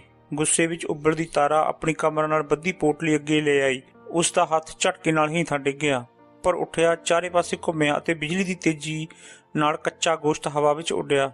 ਪਿਲਪਿਲਾ ਜਿਹਾ ਲੋਥੜਾ ਉਸਦੇ ਆਸ਼ਿਕ ਦੇ ਚਿਹਰੇ ਤੇ ਜਾ ਕੇ ਪਾਟਾ ਅਤੇ ਸਾਰੇ ਭਰਾਵਾਂ ਦੇ ਚਿਹਰਿਆਂ ਤੇ ਪੈ ਕੇ ਹੇਠਾਂ ਵਗ ਤੁਰਿਆ। ਉਹ ਘੱਗਿਆ ਪਏ, ਥੁੱਕਣ ਲੱਗੇ ਅਤੇ ਕੱਚੇ ਗਰਭ ਦੇ ਚਿਪਚਿਪੇ ਟੁਕੜਿਆਂ ਨੂੰ ਆਪਣੇ ਚਿਹਰਿਆਂ ਤੋਂ ਪਾਗਲਾਂ ਦੀ ਤਰ੍ਹਾਂ ਪੂੰਝਣ ਲੱਗੇ। ਮੇਰਾ ਹੱਥ ਮੇਰੇ ਮੂੰਹ ਤੱਕ ਆ ਗਿਆ। ਤਾਰਾ ਦਹਾੜੀ, ਤੂੰ ਹੀ ਇਸ ਬੱਚੇ ਨੂੰ ਮੇਰੀ ਕੁੱਖ ਵਿੱਚ ਪਾਇਆ ਤੇ ਫਿਰ ਭੁੱਲ ਗਿਆ। ਇਹ ਸਿਰਫ ਇਸ ਲਈ ਮੇਰਾ ਸੀ ਕਿਉਂਕਿ ਇਹ ਮੇਰੀ ਕੁੱਖ ਵਿੱਚ ਪਲ ਰਿਹਾ ਸੀ। ਜਿਸ ਤਰ੍ਹਾਂ ਇਸ ਨੂੰ ਬਣਾਉਣ ਵਿੱਚ ਤੂੰ ਹਿੱਸੇਦਾਰੀ ਕੀਤੀ ਸੀ, ਉਸੇ ਤਰ੍ਹਾਂ ਹੀ ਹੁਣ ਇਸ ਵਿੱਚ ਹਿੱਸਾ ਵੰਡਾ। ਉਸਦੇ ਪ੍ਰੇਮੀ ਦੇ ਭਰਾਵਾਂ ਨੇ ਅੰਦਰ ਲਿਜਾਣ ਲਈ ਉਸਦੀ ਬਾਂਹ ਖਿੱਚੀ। ਇਸ ਪਾਗਲ ਔਰਤ ਹੱਥੋਂ ਕਾਫੀ ਬੇਇੱਜ਼ਤੀ ਹੋ ਚੁੱਕੀ ਹੈ, ਹੁਣ ਤੁਰਨਾ ਚਾਹੀਦਾ, ਉਸਨੇ ਹੁਕਮ ਦਿੱਤਾ। ਤਾਰਾ ਅੱਗੇ ਵਧੀ। ਬੇਇੱਜ਼ਤੀ ਤੇਰੇ ਭਰਾ ਦੇ ਬੀ ਕਾਰਨ ਹੋਈ ਹੈ। ਉਸ ਨੇ ਇਸ ਨੂੰ ਮੇਰੀ ਕੁੱਖ ਵਿੱਚ ਪਲਣ ਲਈ ਛੱਡ ਦਿੱਤਾ। ਜਦ ਮੈਂ ਉਸੇ ਦੀ ਚੀਜ਼ ਉਸ ਨੂੰ ਵਾਪਸ ਕਰ ਰਹੀ ਹਾਂ ਤਾਂ ਤੁਸੀਂ ਬੇਇੱਜ਼ਤੀ ਕਿਉਂ ਮਹਿਸੂਸ ਕਰ ਰਹੇ ਹੋ? ਸਾਡੀ ਬਦਨਾਮੀ ਨਾਲ ਹੋਣੀ ਚਾਹੀਦੀ ਹੈ। ਇਸ ਪਿੰਡ ਦੇ ਲੋਕ ਸਾਡੀ ਕਹਾਣੀ ਇੱਥੋਂ ਤੱਕ ਲੰਘਣ ਵਾਲੇ ਹਰ ਸ਼ਖਸ ਨੂੰ ਸੁਣਾਉਣਗੇ ਤੇ ਹਮੇਸ਼ਾ ਉਸ ਦਾ ਗੁਨਾਹ ਉਸੇ ਦੇ ਨਾਲ ਲੱਗਣਾ ਚਾਹੀਦਾ। ਪਿੱਛੇ ਘੁੰਮਣ ਅਤੇ ਇੱਕ ਲੋਕ ਗਾਥਾ ਵਿੱਚ ਤਬਦੀਲ ਹੋਣ ਤੋਂ ਪਹਿਲਾਂ ਉਸਨੇ ਕਿਹਾ, ਮੈਨੂੰ ਤਾਰਾ ਨੇ ਬੇਹੱਦ ਪ੍ਰਭਾਵਿਤ ਕੀਤਾ ਅਤੇ ਮੇਰੀ ਜ਼ਬਰਦਸਤ ਖੁਆਇਸ਼ ਸੀ ਉਸ ਔਰਤ ਨਾਲ ਮਿਲਣ ਦੀ ਜੋ ਇਨਸਾਫ ਲਈ ਇੰਨੀ ਬੇਇੱਜ਼ਤ ਸੀ। ਲੇਕਿਨ ਦਾਈ ਨੇ ਕਿਹਾ, ਅੰਮਾ ਸਾਈਂ ਸਾਨੂੰ ਉਸ ਨੂੰ ਮਿਲਣ ਨਹੀਂ ਦਿੰਦੀ। ਤਾਰਾ ਨੂੰ ਨਾ ਤਾਂ ਦਰਗਾਹ ਜਾਣ ਦੀ ਆਗਿਆ ਹੈ, ਨਾ ਹਵੇਲੀ ਵਿੱਚ ਵੜਨ ਦੀ। ਮੈਂ ਚਾਹੁੰਦੀ ਸੀ ਕਾਲੀ ਮੇਰੇ ਵਾਂਗ ਨਾ ਬਣ ਕੇ ਤਾਰਾ ਵਾਂਗ ਬਣੇ। ਮਾਲਕ ਤੱਕ ਪਹੁੰਚ ਚੰਦ ਖਾਸ ਲੋਕਾਂ ਦੀ ਸੀ। ਇਹ ਸਭ ਜਾਣਦੇ ਸਨ ਕਿ ਕਾਲੀ ਦਾ ਸਹੁਰਾ ਉਸਦੀਆਂ ਸਾਰੀਆਂ ਖੁਫੀਆਂ ਗੱਲਾਂ ਤੋਂ ਵਾਕਫ ਹੈ। ਇਲਾਕੇ ਦੇ ਬਦਨਾਮ, ਅਤਿਆਚਾਰੀ ਤੇ ਅਯਾਸ਼ ਜ਼ਗੀਰਦਾਰ ਨੂੰ ਪੀਰ ਸਾਈਂ ਬਹੁਤ ਚਾਹੁੰਦਾ ਸੀ। ਜਦ ਕੋਈ ਨੌਜਵਾਨ ਲੜਕੀ ਗਾਇਬ ਹੋ ਜਾਂਦੀ ਤਾਂ ਵਾਕਿਆ ਦੇ ਨਾਲ ਜ਼ਗੀਰਦਾਰ ਦਾ ਨਾਂ ਲਾਜ਼ਮੀ ਤੌਰ ਤੇ ਜੁੜ ਜਾਂਦਾ, ਜਦ ਤੱਕ ਕਿ ਮੌਤ ਦੀ ਧਮਕੀ ਪੂਰੀ ਕਹਾਣੀ ਨੂੰ ਖਤਮ ਨਹੀਂ ਕਰ ਦਿੰਦੀ। ਹਾਲਾਂਕਿ ਕੋਈ ਮੇਰੇ ਸ਼ੌਹਰ ਦੇ ਇਸ ਵਾਕਿਆ ਵਿੱਚ ਸ਼ਾਮਲ ਹੋਣ ਦੀ ਗੱਲ ਨਹੀਂ ਕਰਦਾ, ਲੇਕਿਨ ਅਜਿਹੇ ਹਰੇਕ ਵਾਕਿਆ ਦੀ ਤਹਿ ਵਿੱਚ ਮੈਨੂੰ ਕਿਤੇ ਨਾ ਕਿਤੇ ਉਸ ਦਾ ਹੱਥ ਮਹਿਸੂਸ ਹੁੰਦਾ। ਮੈਂ ਇਹ ਵੀ ਗੌਰ ਕੀਤਾ ਕਿ ਜੋ ਵੀ ਨਵੀਂ ਲੜਕੀ ਹਵੇਲੀ ਵਿੱਚ ਕੰਮ ਕਰਨ ਆਉਂਦੀ, ਉਹ ਜਲਦੀ ਹੀ ਗਾਇਬ ਹੋ ਜਾਂਦੀ। ਜੇ ਮੈਂ ਇਹ ਪੁੱਛਦੀ ਕਿ ਉਹ ਕਿੱਥੇ ਗਈ, ਕੋਈ ਜਵਾਬ ਨਾ ਦਿੰਦਾ। ਇਸ ਮਾਮਲੇ ਵਿੱਚ ਚੀਲ ਨੂੰ ਵੀ ਕੋਈ ਦਿਲਚਸਪੀ ਨਹੀਂ ਸੀ। ਉਸ ਦੀ ਗੈਰ ਹਾਜ਼ਰੀ ਦੀ ਰਿਪੋਰਟ ਉਹ ਮਾਲਕ ਨੂੰ ਨਹੀਂ ਕਰਦੀ। ਖੌਫਜ਼ਦਾ ਉਹ ਲੜਕੀ ਜਦ ਫਿਰ ਵਿਖਾਈ ਦਿੰਦੀ, ਬਿਨਾਂ ਕੁਝ ਕਹੇ ਸੁਣੇ ਆਪਣੇ ਕੰਮ ਵਿੱਚ ਲੱਗ ਜਾਂਦੀ। ਕਾਲੀ ਮਰ ਗਈ, ਕਾਲੀ ਮਰ ਗਈ। ਪੂਰਾ ਦਿਨ ਹਵੇਲੀ ਵਿੱਚ ਇਹ ਆਵਾਜ਼ ਗੂੰਜਦੀ ਰਹੀ। ਮੈਂ ਅੰਦਰੋਂ ਜਿਵੇਂ ਖੋਖਲੀ ਹੋ ਗਈ ਸੀ, ਪਰ ਮੈਂ ਇਸ ਤਰ੍ਹਾਂ ਵਿਖਾਉਂਦੀ ਰਹੀ ਜਿਵੇਂ ਇਸ ਗੱਲ ਨਾਲ ਮੈਨੂੰ ਕੋਈ ਮਤਲਬ ਨਹੀਂ। ਹਰ ਕੋਈ ਕਹਿ ਰਿਹਾ ਸੀ ਕਿ ਉਸ ਦੀ ਮੌਤ ਬੱਚਾ ਜੰਮਣ ਦੇ ਦੌਰਾਨ ਹੋਈ। ਮੈਨੂੰ ਦੂਸਰੀ ਅਫਵਾਹ ਤੇ ਜ਼ਿਆਦਾ ਯਕੀਨ ਹੋ ਰਿਹਾ ਸੀ ਕਿ ਜਿਸ ਵਕਤ ਉਸ ਦੇ ਪੀੜਾਂ ਨਿਕਲ ਰਹੀਆਂ ਸਨ, ਉਸ ਨੇ ਖੁਦ ਨੂੰ ਫਾਹੇ ਲਾ ਲਿਆ ਸੀ। ਮਰੀ ਹੋਈ ਮਾਂ ਹਵਾ ਵਿੱਚ ਲਮਕ ਰਹੀ ਸੀ, ਜਦਕਿ ਬੱਚਾ ਕੁੱਖ ਵਿੱਚੋਂ ਬਾਹਰ ਆਉਣ ਦੀ ਜੀ ਤੋੜ ਕੋਸ਼ਿਸ਼ ਕਰ ਰਿਹਾ ਸੀ। ਉਹ ਲਮਕੇ ਹੋਏ ਮਿਲੇ ਸਨ, ਇੱਕ ਰੱਸੀ ਨਾਲ ਟੰਗਿਆ ਸੀ ਤੇ ਦੂਸਰਾ ਨਾੜੂ ਨਾਲ। ਮੈਂ ਹਨੇਰੇ ਵਿੱਚ ਡੁੱਬ ਗਈ। ਮਾਂ ਨੇ ਮੈਨੂੰ ਅਜੇ ਤੱਕ ਕੋਈ ਖਤ ਨਹੀਂ ਸੀ ਲਿਖਿਆ। ਉਹ ਇਸ ਤਰ੍ਹਾਂ ਦੀ ਨਹੀਂ ਸੀ। ਮੈਨੂੰ ਅਹਿਸਾਸ ਹੋ ਗਿਆ ਕਿ ਮੈਨੂੰ ਉਸ ਤੋਂ ਜਾਣਬੁੱਝ ਕੇ ਦੂਰ ਰੱਖਿਆ ਜਾ ਰਿਹਾ ਹੈ। ਮਾਂ ਤੋਂ ਦਿਲਾਸਾ ਪਾਉਣ ਦੀ ਚਾਹਤ ਨੇ ਮੈਨੂੰ ਇਸ ਕਦਰ ਆਪਣੀ ਜਕੜ ਵਿੱਚ ਲੈ ਲਿਆ ਕਿ ਮੈਂ ਉਸ ਤੋਂ ਫਿਰ ਪੁੱਛ ਬੈਠੀ। ਉਸ ਰਾਤ ਉਹ ਸ਼ੈਤਾਨ ਮੇਰੇ ਵੱਲ ਵੱਧ ਰਿਹਾ ਸੀ। ਮੈਂ ਆਪਣੇ ਆਪ ਨੂੰ ਸਮੇਟਿਆ ਤੇ ਹੌਲੀ ਜਿਹੀ ਪੁੱਛਿਆ ਕਿ ਮਾਂ ਨੇ ਮੇਰੇ ਲਈ ਖਤ ਲਿਖਿਆ ਸੀ। ਜਿਵੇਂ ਹੀ ਮੈਂ ਫਿਕਰਾ ਪੂਰਾ ਕੀਤਾ, ਉਹ ਉੱਥੇ ਦਾ ਉੱਥੇ ਰੁਕ ਗਿਆ। ਮੈਂ ਇੱਕ ਫੁਕਾਰ ਸੁਣੀ, ਤੈਨੂੰ ਕਿਸ ਨੇ ਕਿਹਾ? ਕਿਸੇ ਨੇ ਨਹੀਂ ਸਾਈਂ। ਮੈਂ ਫੁੱਟ ਪਈ, ਪਰ ਬਹੁਤ ਦੇਰ ਹੋ ਚੁੱਕੀ ਸੀ। ਜੋ ਮਾਰ-ਕੁੱਟ ਦਿਨ ਵਿੱਚ ਉਹ ਆਪਣੇ ਲਿਬਾਸ ਵਿੱਚ ਕਰਦਾ ਸੀ, ਉਹ ਉਸ ਤੋਂ ਬਿਲਕੁਲ ਅੱਡ ਸੀ, ਜਦਕਿ ਉਹ ਜਨਮ ਲੈਣ ਵਾਲੇ ਬੱਚੇ ਵਾਂਗ ਨੰਗਾ ਸੀ। ਇਹ ਇੱਕ ਦੂਸਰੀ ਕਿਸਮ ਦਾ ਤਸ਼ੱਦਦ ਸੀ। ਆਪਣੇ ਜ਼ਹਿਨ ਵਿੱਚ ਮੈਂ ਸੈਂਕੜੇ ਖਤ ਲਿਖ ਮਾਰੇ। ਸਭ ਤੋਂ ਪਿਆਰੀ ਮਾਂ, ਆਪਣੇ ਖਾਨਦਾਨ ਵਿੱਚ ਪੀਰ ਸਾਈਂ ਨੂੰ ਸ਼ਾਮਲ ਕਰਕੇ ਤੂੰ ਕਿੰਨੀ ਖੁਸ਼ ਸੀ। ਯਾਦ ਹੈ ਕਿ ਆਪਣੀ ਨਵਾਜ਼ ਪੜ੍ਹਨ ਵਾਲੀ ਚਟਾਈ ਤੇ ਬੈਠ ਕੇ ਨਵਾਜ਼ ਅਦਾ ਕਰਦੇ ਹੋਏ, ਅੱਲਾ ਦਾ ਸ਼ੁਕਰੀਆ ਅਦਾ ਕਰਦੇ ਹੋਏ ਤੂੰ ਕਿੰਨੀ ਰੋਈ ਸੀ। ਜਦ ਮੈਂ ਤੁਹਾਡੇ ਦਰਵਾਜ਼ੇ ਤੋਂ ਰੁਖਸਤ ਹੋਈ ਸੀ, ਤੇਰੇ ਮੋਢਿਆਂ ਤੋਂ ਕਿੰਨਾ ਵੱਡਾ ਬੋਝ ਲੈ ਗਿਆ ਸੀ, ਲੇਕਿਨ ਮੈਂ ਆਪਣੇ ਨਾਲ ਲਗਭਗ ਸਭ ਕੁਝ ਲੈ ਗਈ ਸੀ। ਮੈਂ ਕੁਝ ਵੀ ਵਾਪਸ ਨਹੀਂ ਦੇ ਸਕਦੀ। ਤੁਸਾਂ ਸਜਦੇ ਵਿੱਚ ਡਿੱਗ ਕੇ ਅੱਲਾ ਤੋਂ ਭੀਖ ਮੰਗੀ ਸੀ ਕਿ ਉਹ ਤੁਹਾਨੂੰ ਆਪਣੀਆਂ ਬੇਹਿਸਾਬ ਰਹਿਮਤਾਂ ਤੋਂ ਕਦੀ ਮਹਿਰੂਮ ਨਾ ਕਰੇ। ਤੁਸੀਂ ਇਸ ਤਰ੍ਹਾਂ ਦੇ ਹੋਰ ਕਰਿਸ਼ਮਿਆਂ ਦੀ ਖੁਆਇਸ਼ ਕਰਦੇ ਸੀ। ਆਪਣੀਆਂ ਦੁਆਵਾਂ ਵਾਪਸ ਲੈ ਲੈ ਮਾਂ, ਉਹਨਾਂ ਨੂੰ ਵਾਪਸ ਲੈ ਲੈ। ਮੈਨੂੰ ਉਹਨਾਂ ਆਸਮਾਨੀ ਝਿਲਮਿਲਾਉਂਦੀਆਂ ਰੌਸ਼ਨੀਆਂ ਦੀ ਯਾਦ ਆਈ। ਜਦ ਉਹ ਬੱਤੀਆਂ ਬੁਝ ਗਈਆਂ, ਤਦ ਹਨੇਰਾ ਇਸ ਕਬਰ ਵਰਗੇ ਪਲੰਘ ਵਰਗਾ ਹੀ ਗਹਿਰਾ ਸੀ। ਆਪਣੇ ਜ਼ਹਿਨ ਵਿੱਚ ਖਤ ਲਿਖਦੀ, ਦਿਲ ਹੀ ਦਿਲ ਵਿੱਚ ਬੇਸੁਰਤ ਪਾਗਲ ਔਰਤਾਂ ਨੂੰ ਵੇਖਦੀ ਅਤੇ ਕਾਲੀ ਨੂੰ ਵੇਹਦ ਯਾਦ ਕਰਦੀ। ਮੈਂ ਛਿਟਕੀ, ਨੰਨੀ ਅਤੇ ਭਰਾ ਨੂੰ ਖਤ ਲਿਖੇ। ਉਹਨਾਂ ਤਿੰਨਾਂ ਨੇ ਹੀ ਮੇਰੇ ਘਰ ਵਿੱਚ ਆ ਕੇ ਰਹਿਣ ਦੇ ਮਨਸੂਬੇ ਬਣਾਏ ਸਨ, ਪਰ ਮਾਂ ਨੇ ਕਦੀ ਪੂਰੇ ਨਹੀਂ ਹੋਣ ਦਿੱਤੇ। ਮੇਰੀ ਨਿੱਕੀਓ ਭੈਣੋ, ਜੇ ਤੁਸੀਂ ਕਦੀ ਇੱਥੇ ਆਈਆਂ ਤਾਂ ਤੁਸੀਂ ਦੁਬਾਰਾ ਕਦੀ ਹੱਸ ਨਹੀਂ ਸਕੋਗੀਆਂ। ਅਤੇ ਵੀਰਾ, ਮੇਰੇ ਪਿਆਰੇ ਵੀਰਾ, ਜਦ ਮੈਂ ਘਰ ਤੋਂ ਵਿਦਾ ਹੋ ਰਹੀ ਸੀ, ਤੂੰ ਕਿਹਾ ਸੀ, ਆਪਾ ਜੇ ਤੇਰੇ ਮੀਆਂ ਤੈਨੂੰ ਪਰੇਸ਼ਾਨ ਕਰਨ, ਮੈਨੂੰ ਦੱਸਣਾ। ਇਹ ਨਾ ਸੋਚੀ ਕਿ ਕੋਈ ਤੈਨੂੰ ਬਚਾਉਣ ਵਾਲਾ ਨਹੀਂ ਹੈ। ਮੈਂ ਹੱਸ ਪਈ ਅਤੇ ਪੁੱਛਿਆ ਸੀ, ਤੂੰ ਕੀ ਕਰੇਗਾ? ਮਾਂ ਨਾਲ ਤੇਰਾ ਸੀਨਾ ਫੁੱਲ ਗਿਆ ਸੀ। ਆਪਣੀਆਂ ਬਾਹਾਂ ਦੀਆਂ ਨਿੱਕੀਆਂ ਨਿੱਕੀਆਂ ਮਛਲੀਆਂ ਵਿਖਾਉਂਦਾ ਹੋਇਆ ਤੂੰ ਕਿਹਾ ਸੀ, ਆਪਣੇ ਖਾਲੀ ਹੱਥਾਂ ਨਾਲ ਮੈਂ ਉਸ ਨੂੰ ਮਾਰ ਦੇਵਾਂਗਾ। ਮੇਰੇ ਪਿਆਰੇ, ਸਭ ਤੋਂ ਪਿਆਰੇ ਵੀਰਾ, ਮੈਨੂੰ ਬਚਾਉਣ ਲਈ ਤੈਨੂੰ ਆਪਣੀ ਜ਼ਿੰਦਗੀ ਗਵਾਉਣੀ ਪਵੇਗੀ। ਬਸੰਤ ਦਾ ਮੌਸਮ ਆ ਗਿਆ। ਮੇਰੀ ਕੁੱਖ ਵਿੱਚ ਪਲ ਰਿਹਾ ਬੱਚਾ ਹਿਲਦਾ ਅਤੇ ਨਵੇਂ ਮੌਸਮ ਦਾ ਸਵਾਗਤ ਕਰਦਾ। ਜਿਨ੍ਹਾਂ ਕੰਧਾਂ ਵਿੱਚ ਅਸੀਂ ਕੈਦ ਸਾਂ, ਉਹਨਾਂ ਦੇ ਕੰਢੇ ਕੁਝ ਫੁੱਲਾਂ ਦੇ ਬੀਜ ਮੈਂ ਬੀਜੇ ਸਨ, ਪਰ ਉਹ ਹੈਰਤ ਅੰਗੇਜ਼ ਢੰਗ ਨਾਲ ਛੋਟੇ ਛੋਟੇ ਪੀਲੇ ਫੁੱਲਾਂ ਦੀ ਸ਼ਕਲ ਵਿੱਚ ਖਿੜ ਪਏ। ਉਹਨਾਂ ਤੇ ਨਜ਼ਰ ਪੈਂਦੇ ਹੀ ਮੈਂ ਘਰ ਲਈ ਉਤਾਵਲੀ ਹੋ ਗਈ। ਮਾਂ ਦੀ ਛੱਤ ਤੇ ਪਏ ਗਮਲਿਆਂ ਵਿੱਚ ਵੀ ਫੁੱਲ ਖਿੜ ਪਏ ਹੋਣਗੇ। ਉਹਨਾਂ ਦੇ ਫੁੱਲਦਾਨਾਂ ਵਿੱਚ ਗੁਲਾਬ ਹੋਣਗੇ ਅਤੇ ਬਾਲਾਂ ਵਿੱਚ ਚਮੇਲੀ। ਸ਼ਾਦੀ ਦੀ ਵਰ੍ਹੇਗੰਢ ਆਈ ਤੇ ਚਲੀ ਗਈ। ਮੈਂ ਵੀ ਧਿਆਨ ਨਹੀਂ ਸੀ ਦਿੱਤਾ। ਅਚਾਨਕ ਮੇਰੇ ਜ਼ਿਹਨ ਵਿੱਚ ਖੁੜਕੀ। ਮੈਂ ਉਸ ਬਦਨਸੀਬ ਦਿਨ ਲਈ ਜ਼ੋਰ-ਜ਼ੋਰ ਦੀ ਡੁਸਕ ਕੇ ਰੋਣਾ ਚਾਹੁੰਦੀ ਸਾਂ। ਇੱਕ ਲਾਵਾਰਸ ਕਬਰ ਵਾਂਗ ਉਸਨੇ ਮੇਰਾ ਅਤੀਤ ਖੋਹ ਲਿਆ ਸੀ ਅਤੇ ਮੇਰੇ ਭਵਿੱਖ ਨੂੰ ਖਾਰਜ ਕਰ ਦਿੱਤਾ ਸੀ। ਜਦ ਮੈਂ ਆਪਣੇ ਬੱਚੇ ਦੇ ਬਾਰੇ ਸੋਚਿਆ, ਮੇਰੀ ਬਸੰਤ ਵੀ ਮਰ ਗਈ। ਉਹ ਬੱਚਾ ਮੇਰਾ ਨਹੀਂ ਸੀ। ਮੈਂ ਉਹਦੇ ਲਈ ਮਹਿਜ਼ ਇੱਕ ਖੁਦਾ ਪੈਦਾ ਕਰਨ ਜਾ ਰਹੀ ਸੀ। ਚੀਲ ਚਪਟੀ ਤੇ ਮੈਂ ਜਲਦੀ ਨਾਲ ਆਪਣੇ ਹੰਝੂ ਪੂੰਝ ਲਏ। ਉਸ ਨੇ ਮੈਨੂੰ ਰੋਂਦਿਆਂ ਹੋਇਆ ਪਹਿਲੀ ਵਾਰ ਨਹੀਂ ਸੀ ਫੜਿਆ। ਉਸ ਰਾਤ ਮੇਰਾ ਚਹਿਕਦਾ ਹੋਇਆ ਬਿਸਤਰ ਅਤੇ ਹੁਮਸਦਾਰ ਕਮਰਾ ਬਰਫ਼ ਵਾਂਗ ਠੰਡਾ ਹੋ ਗਿਆ। ਜਦ ਪੀਰ ਸਾਈ ਨੇ ਜਾਣਨਾ ਚਾਹਿਆ, ਤੂੰ ਹਮੇਸ਼ਾ ਕਾਲੀ ਲਈ ਰੋਂਦੀ ਕਿਉਂ ਰਹਿੰਦੀ ਏ? ਉਹ ਜਾਣਨਾ ਚਾਹੁੰਦਾ ਸੀ। ਉਸ ਨੂੰ ਸ਼ੱਕ ਸੀ ਕਿ ਕਾਲੀ ਨਾਲ ਮੇਰਾ ਲਗਾਅ ਸੀ। ਅਸੀਂ ਗੱਲਾਂ ਕਰਦੇ ਸਾਂ। ਉਸ ਦੇ ਡਰ ਨਾਲ ਇਹ ਮੈਨੂੰ ਵੀ ਸੱਚ ਲੱਗਣ ਲੱਗਾ ਸੀ। ਮੇਰੇ ਚਿਹਰੇ ਨੇ ਮੇਰੇ ਜੁਰਮ ਨੂੰ ਹੋਰ ਪੱਕਾ ਕਰ ਦਿੱਤਾ। ਮੇਰਾ ਜਵਾਬ ਖੁਦ ਨੂੰ ਬਚਾਉਣ ਵਾਲਾ ਸੀ, ਪਰ ਨਾਲ ਹੀ ਮੈਨੂੰ ਫਸਾਉਣ ਵਾਲਾ। ਉਹ ਗੱਜਿਆ, ਕਾਲੀ ਦੇ ਪੇਟ ਵਿੱਚ ਕਿਸ ਦਾ ਬੱਚਾ ਸੀ? ਉਸ ਨੂੰ ਕਿਤੇ ਇਹ ਸ਼ੱਕ ਨਾ ਹੋਵੇ ਕਿ ਉਹ ਬੱਚਾ ਮੇਰੀ ਨਜ਼ਰ ਵਿੱਚ ਉਸਦਾ ਸੀ। ਇਸ ਖੌਫ ਨਾਲ ਮੈਂ ਬੋਲ ਪਈ, ਉਸਦੇ ਸਹੁਰੇ ਦਾ ਸਾਈਂ। ਉਸਦੇ ਮਰਦ ਨੇ ਆਪਣੇ ਵਾਲਦ ਦੀ ਮੌਜ ਮਸਤੀ ਲਈ ਨਿਕਾਹ ਕੀਤਾ ਸੀ ਸਾਈਂ। ਇਹ ਕਹਿ ਕੇ ਮੈਂ ਕਾਲੀ ਦੇ ਨਾਲ ਆਪਣੀ ਨੇੜਤਾ ਨੂੰ ਜਗ ਜ਼ਾਹਰ ਕਰ ਦਿੱਤਾ ਸੀ। ਉਹ ਹੋਰ ਵੀ ਕੁਝ ਜ਼ਿਆਦਾ ਜਾਣਨਾ ਚਾਹੁੰਦਾ ਸੀ। ਮੈਂ ਕਾਲੀ ਨੂੰ ਦਿੱਤੇ ਆਪਣੇ ਦੂਸਰੇ ਵਾਅਦੇ ਨੂੰ ਤੋੜਨਾ ਨਹੀਂ ਸੀ ਚਾਹੁੰਦੀ, ਲੇਕਿਨ ਜਦ ਉਸਦੀ ਹਥੇਲੀ ਨੇ ਮੇਰੇ ਗਲੇ ਤੇ ਚਾਕੂ ਦੀ ਤਰ੍ਹਾਂ ਵਾਰ ਕੀਤਾ, ਦੂਸਰਾ ਵਾਅਦਾ ਟੁੱਟ ਗਿਆ। ਮੇਰੇ ਹੱਥਾਂ ਵਿੱਚ ਮੇਰੀ ਧੌਣ ਜਕੜਦੇ ਹੋਏ ਉਹ ਹੋਰ ਵੀ ਉਗਲਵਾਉਣਾ ਚਾਹੁੰਦਾ ਸੀ। ਖੰਘ ਦੇ ਅਤੇ ਗਲ ਘੁੱਟੇ ਜਾਣ ਤੇ ਮੈਂ ਉਗਲ ਪਈ। ਉਸਨੇ ਕਾਲੀ ਨੂੰ ਦੂਜੇ ਮਰਦਾਂ ਦੇ ਹਵਾਲੇ ਵੀ ਕਰ ਦਿੱਤਾ ਸੀ ਸਾਈਂ। ਹੋਰ ਦੱਸ, ਉਹ ਚੀਕਿਆ। ਮੈਂ ਉਸਨੂੰ ਹੋਰ ਦੱਸ ਦਿੱਤਾ। ਉਸਨੇ ਮੈਨੂੰ ਫਰਸ਼ ਤੇ ਸੁੱਟ ਲਿਆ ਤੇ ਆਪਣੇ ਪੈਰਾਂ ਨਾਲ ਮੇਰੇ ਮੂੰਹ ਨੂੰ ਕੁਚਲਣ ਲੱਗਾ। ਪੈਰਾਂ ਹੇਠ ਦੱਬੇ ਚਿਹਰੇ ਕਾਰਨ ਮੈਂ ਇੱਕ ਹੋਰ ਵਾਅਦਾ ਤੋੜ ਦਿੱਤਾ। ਉਹ ਉਹਨਾਂ ਲੋਕਾਂ ਨੂੰ ਵੇਖਦਾ ਸੀ ਸਾਈਂ, ਘੰਟਿਆਂ ਵੱਧੀ, ਦਿਨਾਂ ਵੱਧੀ। ਹੋਰ ਹੋਰ ਹੋਰ, ਅੱਗੇ ਦੱਸ, ਉਹ ਚੀਕਿਆ। ਮੈਂ ਉਸ ਨੂੰ ਇਸ ਤੋਂ ਜ਼ਿਆਦਾ ਨਹੀਂ ਦੱਸ ਸਕੀ। ਮੈਂ ਇਹ ਕਹਿਣ ਦੀ ਜੁਰਅਤ ਨਹੀਂ ਕਰ ਸਕੀ ਸਾਂ ਕਿ ਤੂੰ ਸਭ ਕੁਝ ਜਾਣਦਾ ਹੈ ਸਾਈਂ, ਕਿਉਂਕਿ ਤੂੰ ਵੀ ਉੱਥੇ ਹਮੇਸ਼ਾ ਹਾਜ਼ਰ ਹੁੰਦਾ ਸੀ ਸਾਈਂ। ਪੀਰ ਸਾਈਂ ਨੇ ਚੀਕਦੇ ਹੋਏ ਕੈਂਚੀ ਮੰਗਵਾਈ। ਕੁਰਸੀ ਤੇ ਬੈਠ ਕੇ ਉਸਨੇ ਮੈਨੂੰ ਆਪਣੀਆਂ ਲੱਤਾਂ ਵਿੱਚ ਖਿੱਚ ਲਿਆ ਅਤੇ ਮੇਰੀਆਂ ਕੰਨ ਪੱਟੀਆਂ ਨੂੰ ਆਪਣੇ ਗੋਡਿਆਂ ਵਿੱਚ ਇੰਨੀ ਜ਼ੋਰ ਦੀ ਦਬਾਇਆ ਕਿ ਮੇਰੀਆਂ ਅੱਖਾਂ ਜਿਵੇਂ ਨਿਕਲ ਕੇ ਛੱਤ ਨਾਲ ਜਾ ਲੱਗੀਆਂ।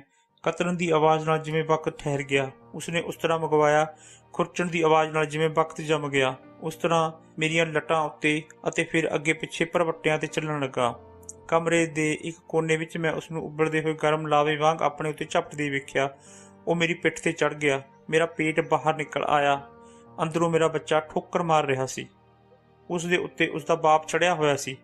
ਰਾਤ ਦਿਨ ਵਿੱਚ ਬਦਲ ਗਈ, ਦਿਨ ਰਾਤ ਵਿੱਚ। ਇੱਕ ਹੋਰ ਦਿਨ ਚੜ੍ਹਿਆ ਤੇ ਫਿਰ ਹੋਰ ਰਾਤ, ਅਤੇ ਨੀਲਾ ਫਿਰ ਕਾਲੇ ਵਿੱਚ ਲੁਕ ਗਿਆ। ਮੇਰਾ ਬੱਚਾ ਉਸਦੇ ਧੱਕਿਆਂ ਨੂੰ ਪਿੱਛੇ ਧੱਕਦਾ ਰਿਹਾ। ਅਜੇ ਬੱਚਾ ਮੇਰਾ ਅੰਦਰ ਹੀ ਸੀ ਅਤੇ ਬਾਹਰ ਆਉਣ ਦੀ ਕੋਸ਼ਿਸ਼ ਕਰ ਰਿਹਾ ਸੀ। ਇਹ ਗੱਲ ਪਤਾ ਲੱਗਣ ਵਿੱਚ ਉਸ ਨੂੰ ਇੱਕ ਉਮਰ ਲੱਗ ਗਈ। ਮੈਨੂੰ ਚੇਤਾਵਨੀ ਸੁਣਾਈ ਗਈ, ਇਸ ਕਮਰੇ ਦੀਆਂ ਕੰਧਾਂ ਦੇ ਬਾਹਰ ਤੇਰੀ ਆਵਾਜ਼ ਨਹੀਂ ਜਾਣੀ ਚਾਹੀਦੀ। ਦਰਦ ਨੇ ਮੈਨੂੰ ਨਿਗਲ ਲਿਆ ਸੀ। ਮੈਂ ਉਸ ਨੂੰ ਨਿਗਲ ਰਹੀ ਸਾਂ, ਆਪਣੇ ਦੁਸ਼ਮਣਾਂ ਨੌਕਰਾਣੀਆਂ ਦੇ ਹੱਥਾਂ ਨੂੰ ਖੁਰਚਦੇ, ਪੰਜੇ ਮਾਰਦਿਆਂ ਤੇ ਫੜਦਿਆਂ ਹੋਇਆ। ਮੈਂ ਆਪਣੇ ਬੁਰੀ ਤਰ੍ਹਾਂ ਕੁੱਟੇ ਹੋਏ ਜਿਸਮ ਵਿੱਚੋਂ ਬੱਚੇ ਨੂੰ ਬਾਹਰ ਕਰ ਦਿੱਤਾ। ਮੈਂ ਉਸ ਨੂੰ ਰੋਂਦੇ ਜਾਂ ਮਰਦੇ ਨਹੀਂ ਸੁਣਿਆ। ਮੈਂ ਸੁਪਨੇ ਵਿੱਚ ਆਪਣੀ ਮਾਂ ਨੂੰ ਆਪਣੇ ਤੇ ਝੁਕੇ ਹੋਏ ਵੇਖਿਆ। ਉਹ ਮੇਰੇ ਸਿਰ ਤੇ ਹੱਥ ਫੇਰ ਰਹੀ ਸੀ। ਉਸਦੀਆਂ ਉਂਗਲਾਂ ਮੇਰੇ ਭਰਵੱਟਿਆਂ ਤੇ ਫਿਰ ਰਹੀਆਂ ਸਨ, ਟੋਇਆਂ ਵਿੱਚ ਬੜੀਆਂ ਅੱਖਾਂ ਨੂੰ ਛੋਹ ਰਹੀਆਂ ਸਨ ਅਤੇ ਅੱਖਾਂ ਦੁਆਲੇ ਪਏ ਕਾਲੇ ਘੇਰਿਆਂ ਨੂੰ ਪਲੋਸ ਰਹੀਆਂ ਸਨ। ਉਹ ਮੇਰੀਆਂ ਗੱਲਾਂ ਦੀਆਂ ਹੱਡੀਆਂ ਤੇ ਉਂਗਲੀਆਂ ਫੇਰ ਰਹੀ ਸੀ, ਜੋ ਟਿੱਲਿਆਂ ਵਾਂਗ ਉੱਭਰ ਕੇ ਖਾਲੀ ਟੋਇਆਂ ਵਿੱਚ ਡੁੱਬ ਜਾਂਦੀਆਂ ਸਨ। ਮੇਰੇ ਅੱਗੇ ਨਿਕਲੇ ਜਵਾੜਿਆਂ ਦੇ ਉੱਪਰ ਹੁੰਦੀਆਂ ਹੋਈਆਂ ਉਸਦੀਆਂ ਉਂਗਲੀਆਂ ਮੇਰੇ ਰੇਗਿਸਤਾਨ ਵਿੱਚ ਸੜਦੀ ਹੋਈ ਰੇਤ ਵਿੱਚ ਕਿਸੇ ਝਰਨੇ ਦੀ ਭਾਲ ਵਿੱਚ ਘੁੰਮਦੀਆਂ ਰਹੀਆਂ। ਮਾਂ ਨੇ ਆਪਣੇ ਹੱਥ ਵਿੱਚ ਮੇਰੇ ਚਿਹਰੇ ਨੂੰ ਲਿਆ ਅਤੇ ਆਪਣੀਆਂ ਗੱਲਾਂ ਮੇਰੀਆਂ ਗੱਲਾਂ ਤੇ ਟਿਕਾ ਦਿੱਤੀਆਂ। ਮੈਨੂੰ ਲੱਗਾ ਕਿ ਉਸਦੇ ਗਰਮ ਹੰਝੂ ਮੇਰੇ ਆਪਣੇ ਅੰਦਰ ਰਿਸਤੇ ਜਾ ਰਹੇ ਸਨ। ਕਦੀ ਉਹ ਮੈਨੂੰ ਆਪਣੇ ਹੱਥਾਂ ਨਾਲ ਖਾਣਾ ਖਵਾਉਂਦੀ, ਕਦੀ ਮੇਰੇ ਹੱਥਾਂ ਤੇ ਠੰਡਾ ਕੱਪੜਾ ਰੱਖਦੀ, ਪਰ ਹਰ ਵਾਰ ਉਹ ਮੇਰੇ ਸੁਪਨਿਆਂ ਵਿੱਚੋਂ ਗਾਇਬ ਹੋ ਜਾਂਦੀ। ਮੈਂ ਆਪਣੇ ਜ਼ਿਹਨ ਵਿੱਚ ਉਸ ਨੂੰ ਇੱਕ ਖਤ ਲਿਖਿਆ, ਮੇਰੀ ਪਿਆਰੀ ਮਾਂ, ਤੈਨੂੰ ਇਹ ਪੱਕਾ ਯਕੀਨ ਸੀ ਕਿ ਅੱਬਾ ਮੈਨੂੰ ਇੱਥੇ ਭੇਜਣ ਲਈ ਰਾਜੀ ਹੋ ਜਾਂਦੇ? ਕੀ ਇਹ ਸੱਚ ਹੈ ਅੱਬਾ? ਮੇਰੇ ਕੋਲ ਆ ਮਾਂ, ਇੱਥੇ ਆ ਤੇ ਮੈਨੂੰ ਵੇਖ। ਵੇਖ ਤਾਂ ਸਹੀ ਕਿ ਉਸਨੇ ਮੇਰੀ ਕੀ ਹਾਲਤ ਬਣਾ ਦਿੱਤੀ ਹੈ। ਵੇਖ ਤਾਂ ਸਹੀ ਮੈਂ ਕੀ ਦੀ ਕੀ ਹੋ ਗਈ ਹਾਂ। ਉਹ ਹਮੇਸ਼ਾ ਮੁੜਦੀ। ਮੈਂ ਜਾਣਦੀ ਸੀ ਕਿ ਬਹੁਤ ਸਾਰੇ ਮੌਸਮ ਬੀਤ ਗਏ ਹਨ। ਉਹ ਸਭ ਕੁਝ ਬਸੰਤ ਵਿੱਚ ਹੋਇਆ ਸੀ। ਮੈਨੂੰ ਪਤਾ ਨਹੀਂ ਗਰਮੀ ਕਦ ਆਈ, ਲੱਗੀ ਹੀ ਨਹੀਂ, ਲੇਕਿਨ ਸਰਦੀਆਂ ਦੀ ਠੰਡ ਮਹਿਸੂਸ ਹੋ ਰਹੀ ਸੀ। ਜਦ ਮੇਰੀ ਨਜ਼ਰ ਗਮਲੇ ਵਿੱਚ ਪਏ ਪੀਲੇ ਫੁੱਲਾਂ ਤੇ ਪਈ ਤਾਂ ਲੱਗਾ ਬਸੰਤ ਆ ਗਈ ਹੈ।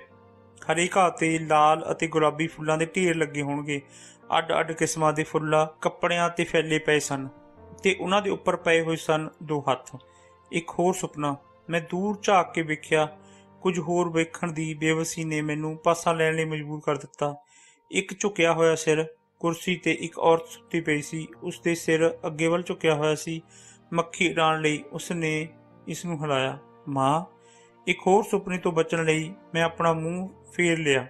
ਮੇਰਾ ਸਿਰ ਅੱਗੇ ਪਿੱਛੇ ਹੁੰਦਾ ਰਿਹਾ ਕਿ ਆਖਰਕਾਰ ਮੇਰੀਆਂ ਨਜ਼ਰਾਂ ਇੱਕ ਤਸਵੀਰ ਤੇ ਜਮ ਗਈਆਂ। ਮੇਰੇ ਘੂਰਾਂ ਤੇ ਉਹ ਜਾਗ ਪਈ। ਉਹ ਮਾਂ ਸੀ। ਮਾਂ ਅਸਲੀ ਸੀ। ਮੇਰਾ ਜਿਸਮ ਉੱਪਰ ਉੱਠ ਰਿਹਾ ਸੀ, ਉਸਦਾ ਹੇਠਾਂ ਚੁੱਕ ਰਿਹਾ ਸੀ। ਉਹ ਸੱਚਮੁੱਚ ਮਾਂ ਹੀ ਸੀ।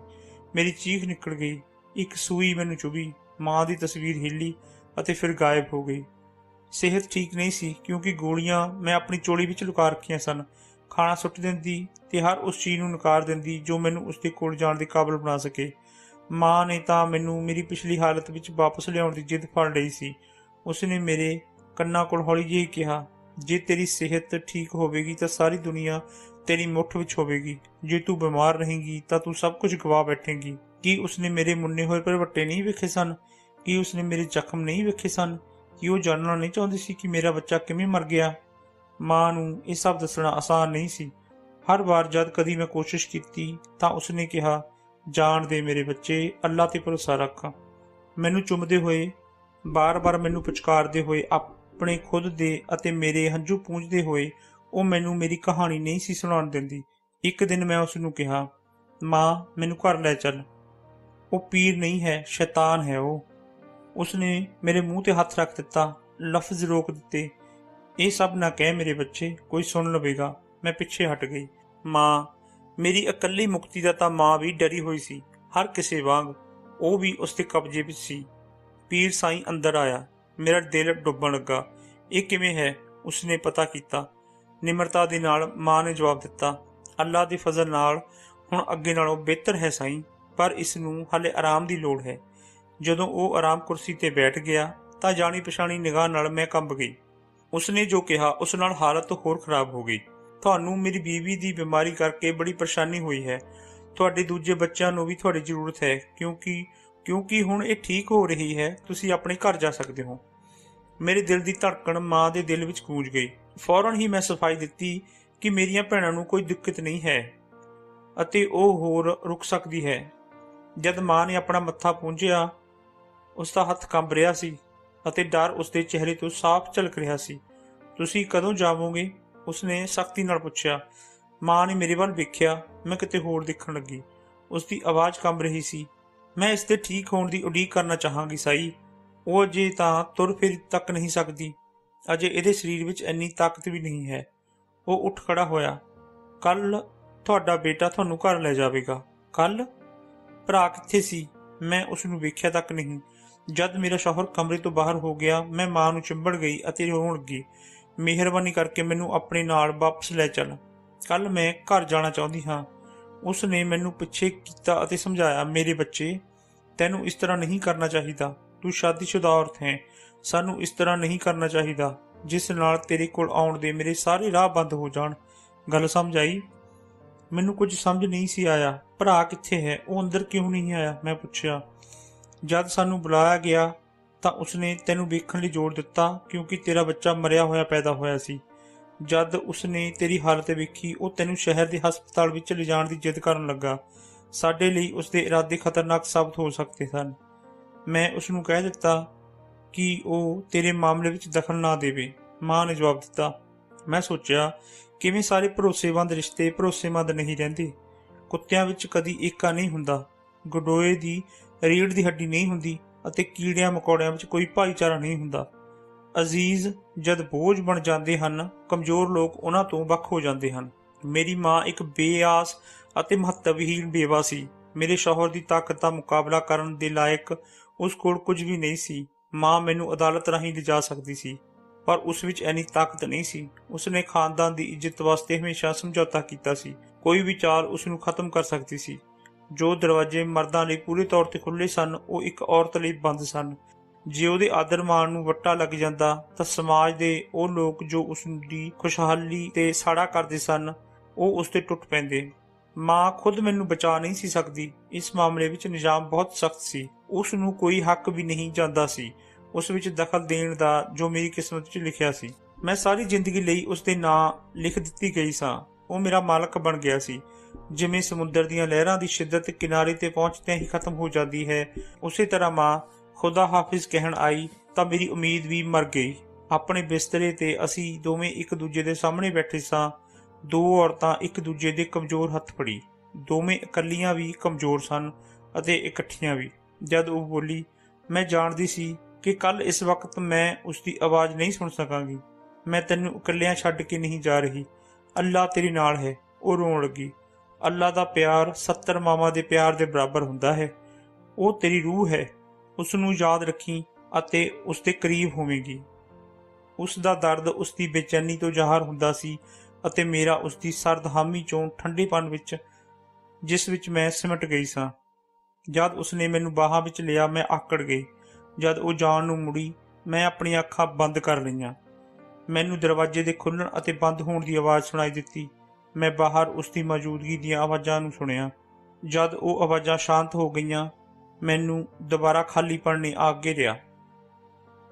ਧੰਨਵਾਦ।